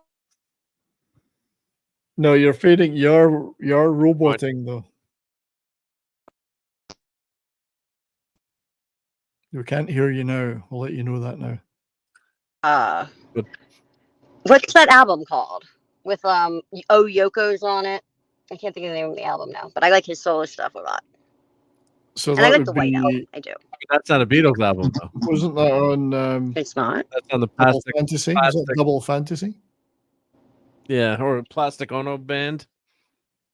Oh, Yoko. Oh, really? I think. Yoko. No, Yoko. Sorry. I'm sorry about that. And then I was saying I like the White Album also. I was saying I like John Lennon's solo stuff. Is what I really. You love John. Yeah, Lennon more solo. than Beatles stuff. I like the John Lennon solo, Okay. like Cold Turkey, Jealous Guy. All those songs are just, I don't know. Mother's a great song too. Yeah. Yep. Jealous Guy is a great song though. That song is. I like the Roxy always music gets me. version. But a I fun Beatles fact, and then I'll let you go back to what you're doing. Was when I did 5th and 6th grade choir, I did Michelle by the Beatles version of it, and I taught all the 5th graders the French and stuff. It was really cute. The parents loved it. It would have been cute. Yeah, that's nice. They did that for the Christmas concert or holiday concert. Very nice. I wish there was audio of that. Okay, go ahead. I'll shut up. No, don't. I wish there was audio. I'm just being. Listen to it. Oh no. But I just before you say that, I wanted to respond to Courtney. I like Roxy Music's version of Jealous Guy better than John's. Interesting. I'll just try to be controversial. Anyway, go ahead, mate. So this is, watching when my daughter was young, we'd watch the Powerpuff Girls back before they tried to do a live action fiasco that got canceled. But God, this show was funny. And they had an episode. A lot of these shows had, jokes aimed at adults. So there's an episode where they meet the Beatles. Oh yeah. Meet the Beatles. So I think let's see if they have a wiki in here. Let's see if they summarize the album. The episode. Beatles were a team of supervillains comprised of Mojo, Jojo, him, Fuzzy Lumpkins, and Princess Morebucks. Yeah, as the name implies, they are parody of the 60s English rock group, the Beatles. They have all these inside Beatles jokes in this episode.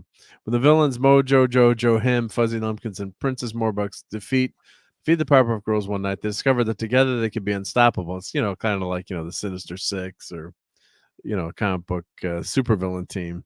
Or the Frightful Four. So together they form the Beatles. The Powerpuff Girls are no match for their teamwork attacks, so the girls use a chimp named Michelle under the name of Moko Jono, a parody of John Lennon's widow Yoko Ono, to get Mojo to fall in love, so the team would have to disband. So go figure that, right?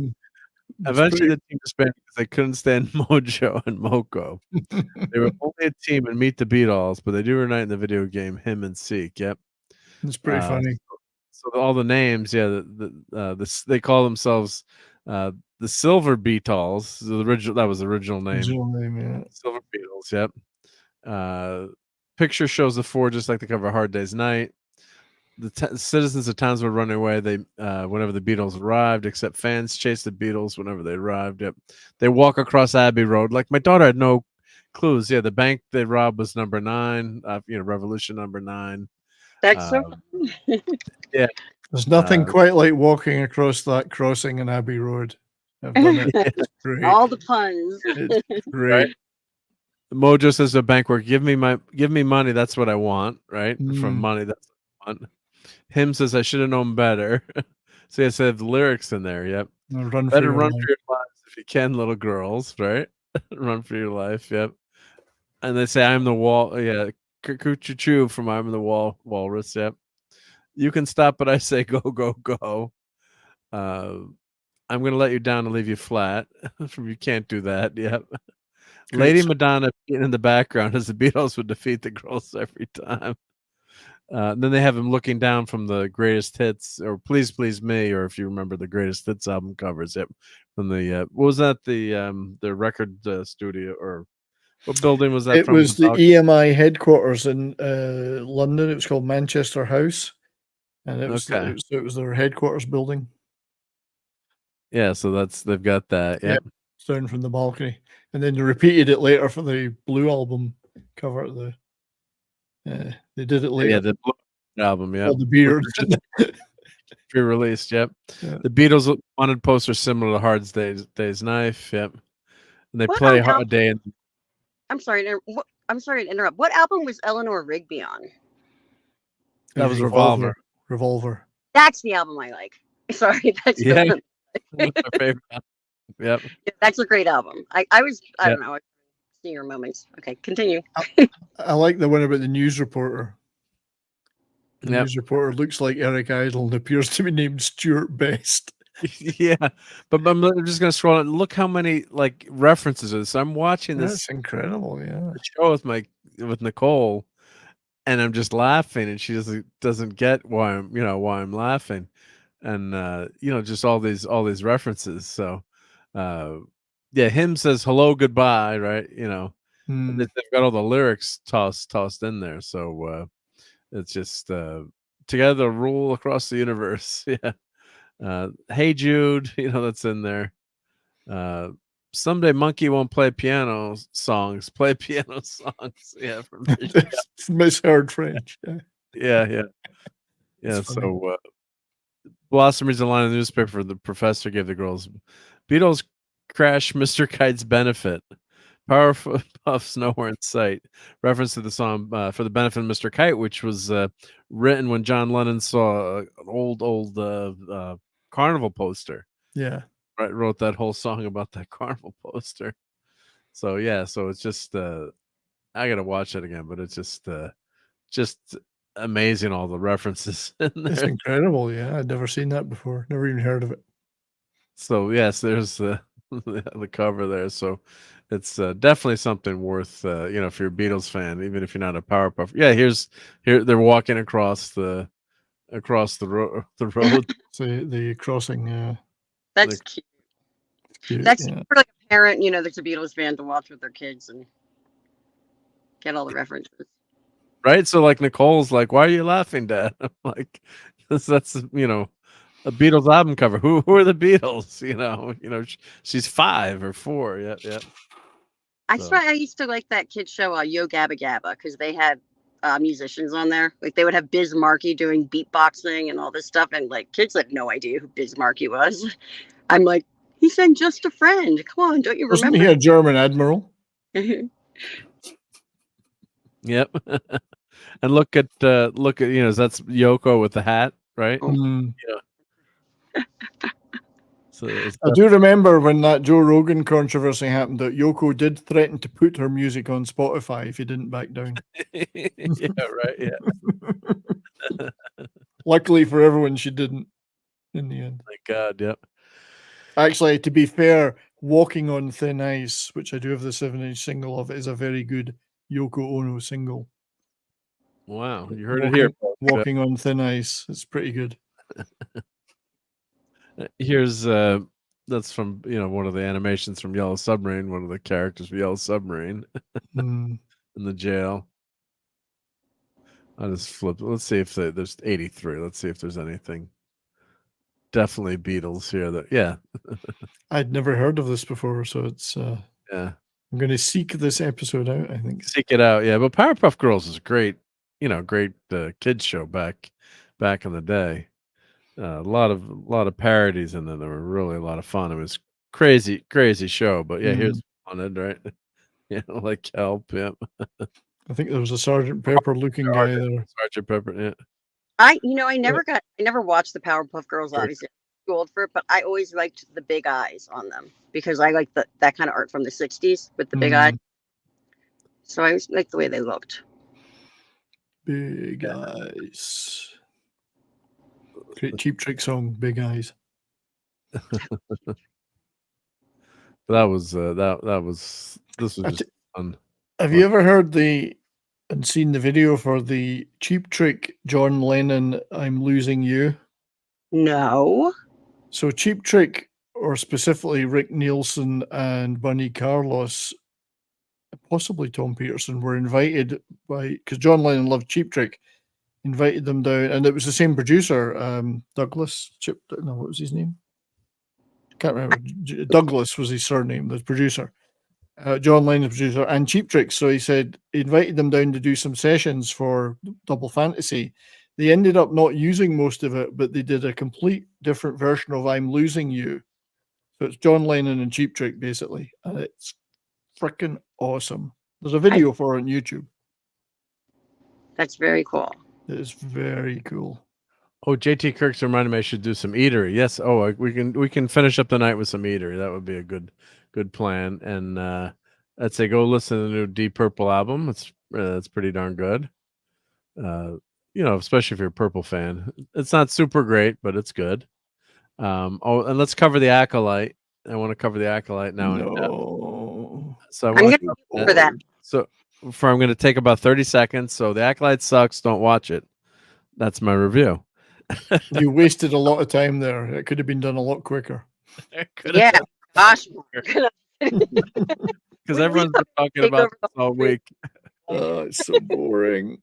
It was so boring and bad. The lightsaber fights were meh at most, but the worst part is you don't care anything about these characters. I could care less about any of these characters. I'm personally cheering for season 2. I want them to spend another $180 million.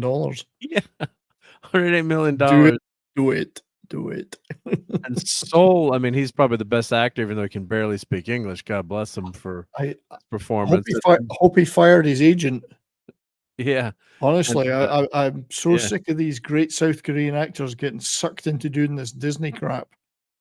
And his character's a horrible character. The way they trash his character, trash the Jedi. The thing is, he would have filmed this like 3 years ago, so he wouldn't even know what he was getting into.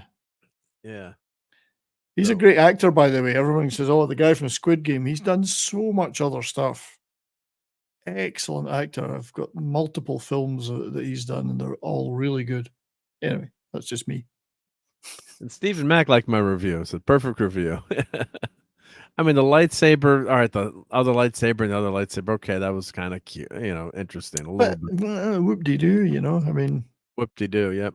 And this guy was, he was on, what was the show with they went to hell? It was The Good Place, and he played this doofus on The Good Place. So every time I'm watching the show, I'm thinking of him as this total doofus, which is not his fault, but the character was horrible, and there was no motivation for the characters. Nothing made sense. I don't understand any of it. Who's training him, or you didn't like any of these characters.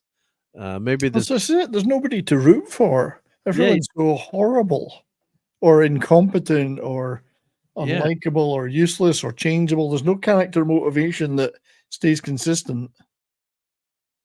Yeah, maybe you have a character that screws up, but not because they're a bad character. Like, why was he trying to take the kids away from?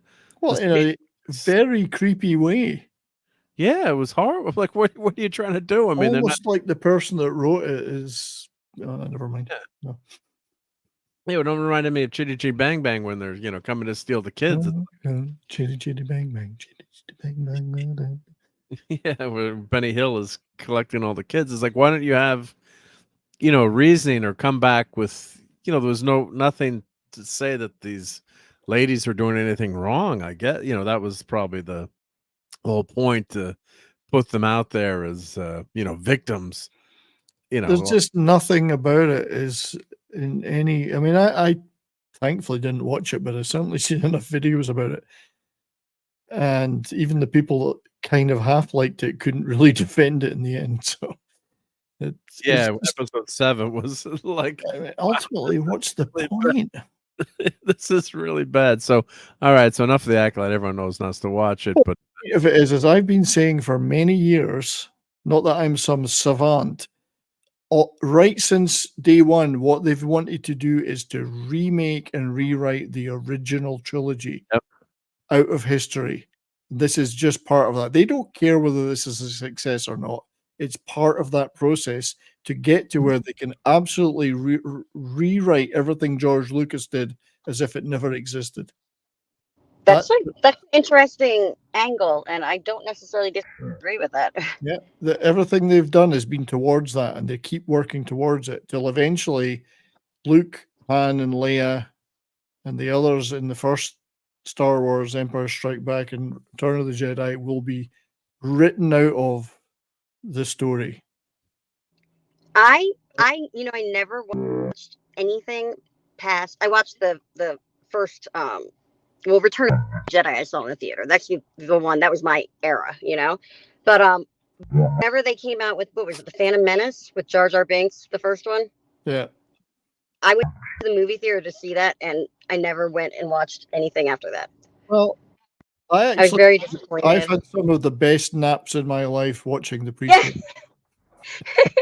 You know what? I've had the best naps of my life, unfortunately, watching all three of the Lord of the Rings in the movie theater, too. Yeah, once you get the extended versions of those, you got to schedule your viewing to be like nap between this period. Yeah, it's so long. Just kidding, but yeah, I did fall asleep during the Phantom Menace in the cinema. That's funny. Right, after all that hype, I thought this is. It wasn't now I look back at it now and I think, well, that was great compared to what we're getting now. But at the time, it was like, this is so slow. Will somebody wake me up when something happens? Then again, I fell asleep during 7. How do you fall asleep during 7? I think it was the 8 pints of beer I'd had before I went to see it that might have. Yeah, that could. Back when I used to drink, I'd have to go to the bathroom every 5 minutes in a movie theater. That was the worst part about getting drunk before I seeing a movie. should never drink before I go to a cinema because it's warm and dark. Comfortable. But yeah, I fell asleep during 7. I woke up with the head in a box, but I thought, what happened in between? I missed it all. That's so funny. I had to go back and see it again because I missed it all. That's a great movie. I had a lot to drink that day, to be fair. Oh, goodness. Yes, JT Kirk. I didn't necessarily find Trade Federation policy riveting and the minutiae of the assembly. It was just like, what is this supposed to be dramatic? Point of order. I don't know. Just right. They were, but at least they were written by somebody who actually understood the lore. There was a lot right with it, though, too. I mean, yes, I know. And it never felt like it wasn't Star Wars. You were just arguing, like, this isn't so good. But the second movie I thought was the worst. Yeah, I never saw that one, but you know what I think it is for me? I just don't like I don't like old things being messed with. That's what I say because I'm old. Well, you like that. You like to be messed with. You have to. Depends the circumstances, Courtney. Well, I'll try not to make fun of you. It's okay. No, go ahead. It's everyone else does. Why should you be different? I know. Are you special? Oh, man. I am special. Don't you know that? I was a special ed teacher, and you have to be special to be that person. Who was this guy, Ed? Anyway. I'm collecting some food That's photos, funny. right? Foodery, so I'm going through. Yeah, I forgot to add a few photos. So here we go. So let me add to album. So I get I was missing some food photos, so we can't miss any food photos. So let me share these in a second. Because I don't eat as well ever anymore. I miss my Italian step family growing up. They would cook food all the time. I don't know what it is about Courtney's audio feed, and maybe I'm the only one hearing it, but she keeps slipping into Jabba the Hutt. What? Yeah, keep beeping, is it? You keep going. Is that better? I don't know. It's probably, you know what? Every so often it would sound like Jabba the Hutt. It goes beep. Hey, what was that? All right, so let me start here. Star Wars Oreo. Oh, yeah, I got an unboxing of that. Yep. So to make big in this, let me make this full screen. Get in my belly. Could lick that cherry off the top. This was this is New Jersey, so this was pizza, New Jersey, and this was a Reese's. This is a Reese's peanut butter cup sundae, not pieces peanut butter. So it's got like peanut sauce, and there's a waffle cone and whipped cream and the cherry, which I don't like, but and soft chocolate ice cream. So man, I can taste that right now. That was good. What's your pizza from Mac and Manco's by any chance? Yes, my It looks like that it. was my that wasn't Mac and Manco's, but I've been there before, and they did get that pizza one night. Yep. And then for birthday gift, I got some Star Wars Dark Side or Light Side Oreos. So Aren't they both one, the same? Are they not both the same now? when you open it up and you yeah, they are both the same. So you get red or blue. Discover your destiny. So I've got to do a live unboxing and eat the whole box. Let's see, 2 Oreos are 140 calories. So my Really? yeah, I'll get 70 calories each. Yep. I like the problem with gluten-free. Oreos, I can only eat like 60 of them in one sitting, but yeah, so but I gotta do an unboxing and eatery on that. Just eat the whole. Almost whenever I open a bag of Oreos, it's like you gotta I can like eat. lock them. But the Sorry. artwork is really good. Yeah. Oh, enlarge the show detail. So that looks tasty. This was a fair, local fair. So I got sausage and onions. And they give you watermelon now instead of healthy French fries, but the watermelon was good. It was hot. So. I hate people putting fruit on my plate. You know, when you go for a breakfast and they put fruit on it, like You put fruit give on me it. that Yeah. shit. Give me more sausages. And then present what color milk? Oh, it's got to be chocolate milk, right? Not the blue stuff. Yeah. And Steven says the power of eating many Oreos. Yeah. I'm gonna turn my lightsaber. How do you eat your crystal. Oreos? Do you have a special way to eat them? You got to twist them in half and then do double stuff on every time. Make them Oh, double you- stuffs all the time. I thought Mark might eat them vertically. I just stuffed the whole thing in my mouth. The whole thing. I like double stuffs out of. It's funny. So of course you got to have your pizza frita, right? Your fried dough. Yummy. So good. And unfortunately, my wife couldn't finish half of hers, so I was stuck eating her. So I had a pizza frita in What a half. nightmare. So horrible, yeah. And you can get it with spaghetti sauce or with red I was sauce, just. which I'm also a big fan of tomato pie, which is just basically you know, no cheese and stuff.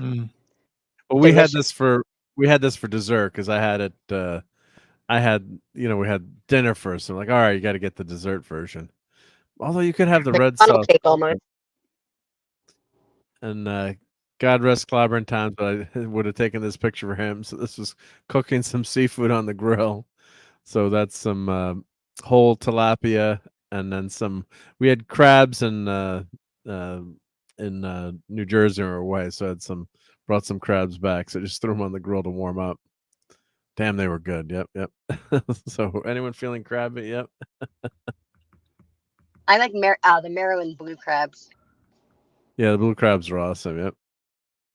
If you eat that entire package of Oreos, I hear you find out in about 12 hours if you're dark side or light side. Yeah. Doesn't look sufficient to come out looking so good when it's cooked.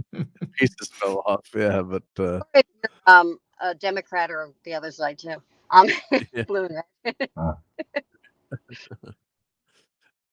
And here we go with some shrimps. Yep. So we got some good Those shrimps are here. bottom. You can't eat those. What I do you was mean can't trying eat those? I was trying to quote Bobby. Doesn't he talk about shrimp saying? Oh you know, yeah, eat sea bugs. Bottom feeders. Bottom That's not feeders.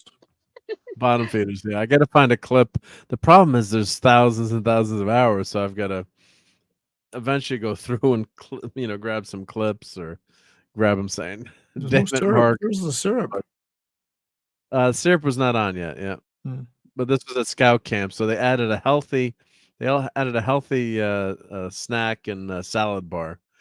The pears were actually really good, and the apples. It was actually, you're out. The bananas are a little overdone there, but you're out, in the campsite. It was a nice break to add that. And mostly it was the grown-ups that were grabbing that stuff. A few kids, but the There's a pears were actually central mess hall then. yeah, central mess hall. Yeah, yes. I'm not showing any of the pictures because all the kids are in there, but yeah, it was a massive, like 400 people in the mess hall, maybe. Wow. Yep. So here's they had spaghetti and meat, or meat sauce, but it wasn't bad, And then they have a bake shop that cooks pastries every night or cake or something. Usually it's a sheet cake, but you don't care, like who cares? It's Oh, just, sheep cake. That sounds good. sheep cake, yeah, I like a sheep sheep cake, cake. yeah. I like a good sheep cake. But yeah, so the kids enjoy that. And then you have French toast and sausages. Mm-hmm. So the food's not great, but it's also not bad either. And it's so funny. This is for Nick Weiser. So they have Cocoa Roos instead of they're all knockoffs. So instead of Cocoa Puffs, they're Cocoa Roos. By Post or Crispy Rice cereal, not Rice Krispies by Post. Yep.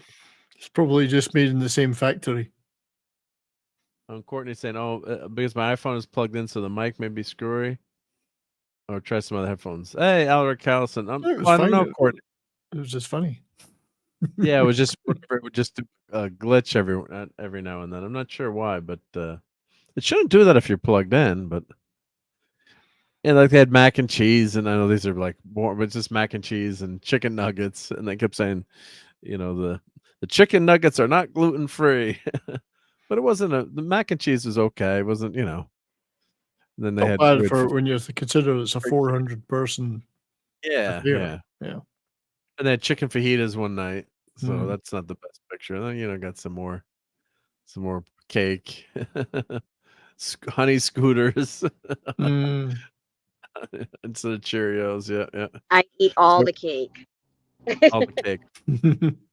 We're at Camp Yagu in Rhode Island. Yep. Scrambled eggs, and one of the kids had never had hash browns before. Really? And I'm like, well, just try it. I'm like, try a piece. He's like, I'm like French fries. They're like, you like French fries, right? I'm like, well, think of like, deep fried French fried potato, basically. Fried potato. It's like, I don't want to try it. Up fried potato. What's wrong with these eggs weren't good. They were dried up. I wonder if they were powdered. I hope they weren't powdered eggs. Well, you know what you should have said? If you're not going to eat the hash brown, you're going to swim that lake. Get out there and go. Yeah, right. Both sides. But we did have bacon. So the bacon went. Yep. Bacon. And then for a cooking competition, we did. I did ribs again. So I did 5 racks of ribs for the kids. So we did. Admit it was for you, not for the kids. Yeah, it was for everyone. Yeah. So good way to start your charcoal fire without using chemicals. You get one of these chimney starters. So you put all your charcoal on top, and then you put paper or a starter on the bottom, and you get the chimney effect. Really gets the fire going fast. So you're not using a lot of chemicals on your your charcoal. Well, this is just cheap lump charcoal, but or not lump, the cheap briquettes, not the good lump charcoal. But yeah, so that's there's the smoker smoking. Smoking. That's a large glove there. That's a very large glove. Someone's got a very large hand. Yeah, it's that's for my big hands. Yeah, I've got very big hands and big feet now. You know what they say: big feet, big shoes. So here's our apple pie. So we're making apple pie. So, but the trick is too, if you go camping, you bring, like, I mixed all the stuff for the pie mix. It's an apple crisp, so there's no crust, so it makes it easier. The crust is on top actually, and but like the trick when you go camping is just bring everything pre-mixed, right? So I just add lemon juice, 2 tablespoons to the apple. So I knew I had to do that just as a reminder. So you mix up your work, man. You can also make with soda when you're camping. With soda? What's kind of soda? With soda. Well, we use Sprite, but you bring like the right kind of like Dutch oven kind of pot or whatever. We put the coals like around it and stuff. It's pretty cool, and it bakes it. Yeah, no, that's a good thing to do too. Yeah, so I had people helping. Like I had some of the parents and some of the kids were cutting up these apples, and then but I had the mix ready to go. So yeah, it was a lot of work, but at least I wasn't like measuring stuff out. So that's the trick is like, measure your 2 cups of flour, your brown sugar, and whatever else went in there. Clove. There's the ribs. So I've seasoned the ribs with a rub. And there's another trick too. You put something in the bottom of your Dutch oven pan so it doesn't burn on the bottom. And then here's the ribs cooking. So it's starting. And there's a little quick video, just putting them on. I cooked them a little bit too long, maybe. I had them cooking really low because I started early. I knew I had to leave early that night. I couldn't stay for the evening, so I had the ribs on cooking a little bit slow. But I probably should have taken them off earlier. But that's all right. So there's the top of the apple pie. So you make like a crust with oatmeal and lots of brown sugar, and flour. You make like these. It's a clumpy kind of top, so it's like an upside down cake almost. So the bottom is the apples. I actually never got to taste it too because I should have taken a scoop out just to taste it before I left, just on the side, just to see how it was. And then you doctor up some barbecue sauce. So I put a couple sticks of butter, brown sugar, and just some Sweet Baby Ray's barbecue sauce, but you kind of sweeten it up and make it ridiculous. And this is a Dutch oven table, which is really nice to use. So you can use this to. Oh, that's cool. I've never seen one of them. Can you hear me better? Yep, you sound good. Yes. Yep. Yes. Okay. So Good. Thanks.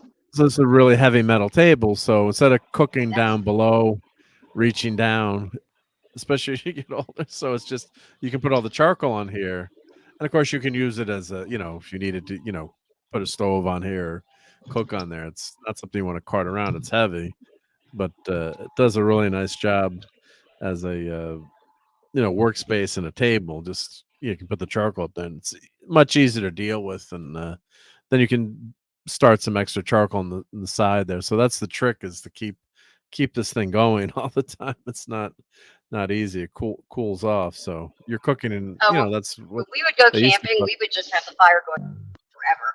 And fortunately, my ex-husband loved to chop wood and keep a fire going, so we were lucky with that. Yeah.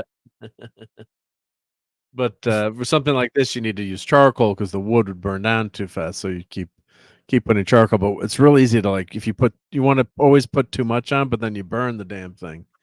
So that's the trick. So I actually have a thermometer in there where I can read the temperature of the pie. And there's the finished ribs. They came out good. So we did win the cooking competition. So they gave the ribs a 10. The food a 10 out of 10. So it did come out good. And then I saved, I did 3 or 4 racks for the kids, and then 2 racks for the counselors of the competition. There's the ribs there. Hope everyone's getting hungry. And you can't, you got to cook ribs on a smoker. There's no other way around it. Yeah. So put them in the tray. And I think, do I have a picture? Then we sauce them. You sauce them up. You sauce up the ribs. So technically, yeah, you should let people put their own barbecue sauce on. But for competition like that, always sauce them up and get barbecue sauce all over yourself. But God, the kids had fun with that. And then they do a display, for the movie theme, which was Pixar Week Up. So someone actually brought all these balloons from Up, which is cool. So you try to decorate for the theme. So that's people do various stuff, and they do fun theme stuff. So that's ours. So you had to put put some decorations around it. So we did Toy Story. Yep.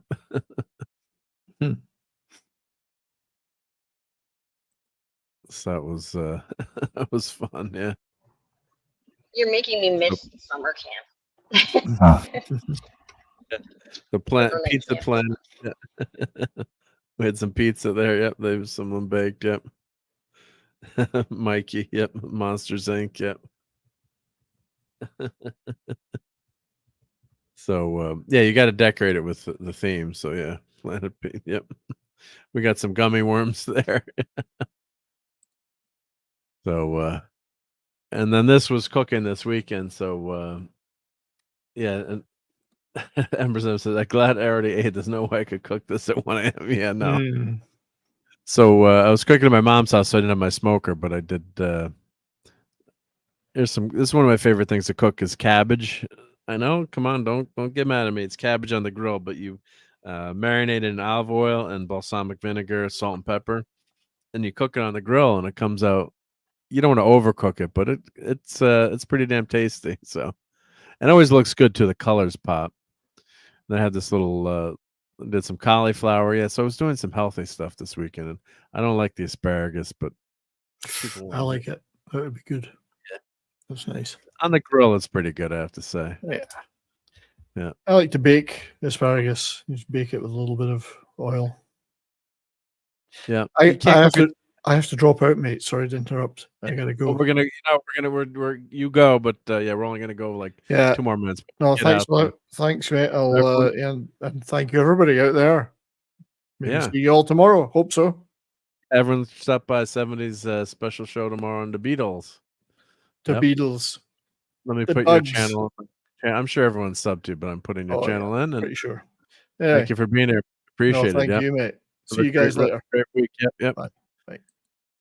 You know, really, what 70s is going to do is going to make some food right now. Everyone, that's what he's doing. He's going to make some pizza or something, right? So yeah. So what I just cooked this sous vide. So I hit 120 degrees, and then I just put on my little portable grill with a lot of charcoal to finish it off, because you got to have that charcoal flavor seared taste, otherwise it's not going to taste good. Yep. So yeah, it came out really good. It was some good meats, so that was good stuff. Yeah, that's a better picture actually. It looks when you see the other side, looks a little better. Yep. So hopefully I'm making Courtney hungry too. Yep. Well, I should turn the volume on for this, but too late. That's all right. Get the searing sound on the meat. Yep. Another trick too was something like this. I was putting some olive oil in the charcoal to make it flare up a little bit, which was good to get some extra temperature going there. Yeah, but it's fun to do this stuff and add that little extra. Yep. And JG Kirk says, yeah, some great camp cooking. The scouts are spoiled. Yeah, they're pretty happy. Yep, but they helped too, thankfully. So yeah. Ooh, very rare, very rare. Cauliflower. There's tomato salad. Some pasta salad. Yeah, so we ate pretty well that night. Yep. Mushrooms. There we go. So that was the eatery segment. So I apologize for some of that healthy food there, but yeah, that was a lot of fun to cook this weekend. And yeah, we had cousins visiting from North Carolina, so we don't get to see them that often. So we had barbecue outside, which was a lot of fun. So that was really nice. So that was good. So yep. So I think we can wrap up another successful. Wow, we're almost in 4 hours here. I didn't think we'd go that long tonight, but always have so much fun hanging out with everyone. So thank you to, of course, Pat S, who was here with me, and Dadman earlier. Courtney, thank you for being here, Courtney. I don't know if Courtney, is your mic still working, Courtney, or how are you doing? Oh, we can't hear Courtney. Wait, she's having mic problems. But thank you, Courtney, for being here. And let's call out who's let's see who's active in the chat, and then let's see who we want to try to call out as many people as we can. So let me see who's still active in the chat. So of course, thank you to the Stream Elements bot, Mars Monkey Max, JT Kirk, Albo was here. Thank you for being here, Albo. Aller Carlson. I said Mars Monkey Max, Sentai Ranger Donnie, Don Ranger Power, Emperor's NM. Claude was here earlier, RT and Zed, the great Steve Mitchum. Let's see who else is there. Just another Maniac Martin is here, our buddy. Hope you're doing well. RT and Zed, thank you for the super chat. Prater7, Ezra Goldstein, Admiral Teague was here, and thank you for becoming a channel member, Admiral Teague. Much appreciated. Stephen Mack, Brian Hepburn, Let's see who else was here. Matthew Marzullo was here. Let's see. I'm skimming fast here. Scrolling. Lenrod was here. That's right. Matthew Pounder was here. Fanty Outsider was here. Thank you for being here, Phantom Outsider. Lemon Pie was here. Lenrod. Claude Saline. Let's see. Ironcaster's here too. That's right. The great Ironcaster. Vintage Rebel, who was a member of Clobber Times family. Dave C was here too. Don't forget Dave C. Geoff was here. Tim was here. Brogo was here. Rod Thunderheart was here. Let's see who else is in the chat. Max Redstone and Sean Eastep, and special shout out to Sean. That was super nice. And Praetor and Mars Monkey Max. Courtney's having mic trouble, so hopefully she can pop in and say goodnight. If not, I'll say goodnight for her. But thank you everyone for hanging out with another Sunday Night Geekery and helping out. All the channel members are a big help too, and got to do some more stuff for channel members going forward. Trying to get back into the groove of everything. So apologize if I haven't been able to do a lot of stuff lately, but going to get back to do more regular things and doing some of those unboxings. And so yeah, let me thank my channel members here.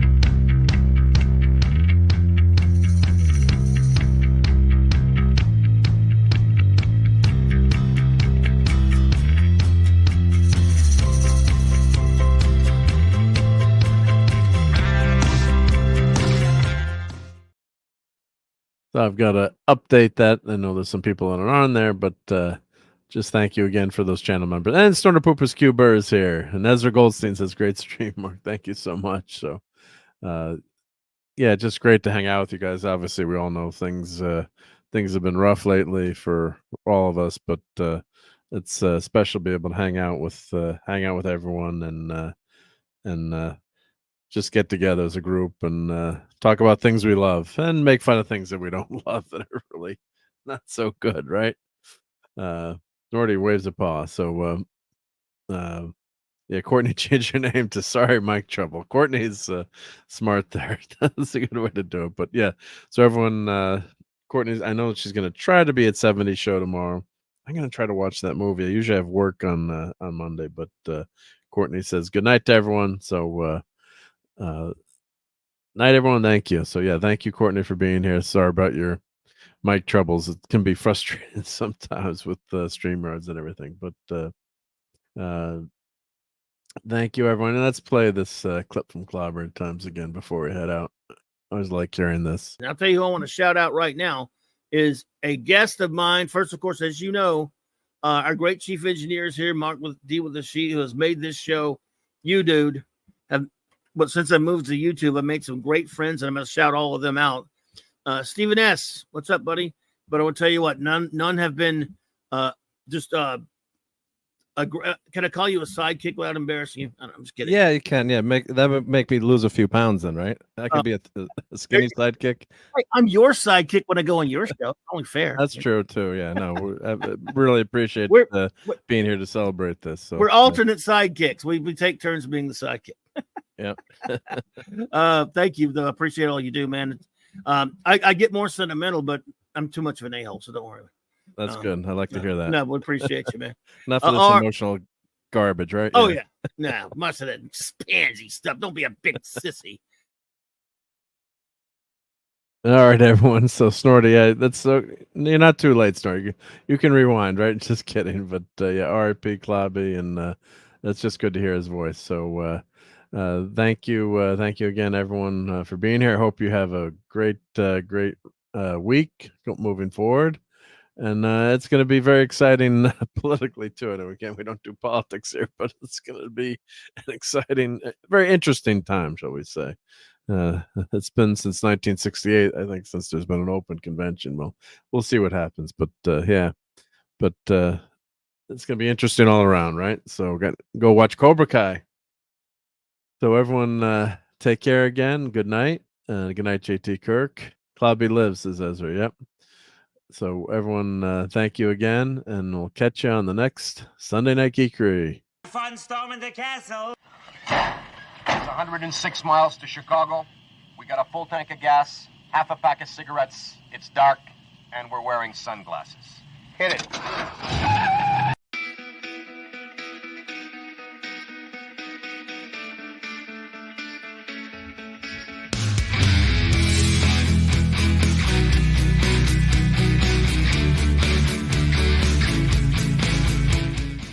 You're still here? It's over. Go home.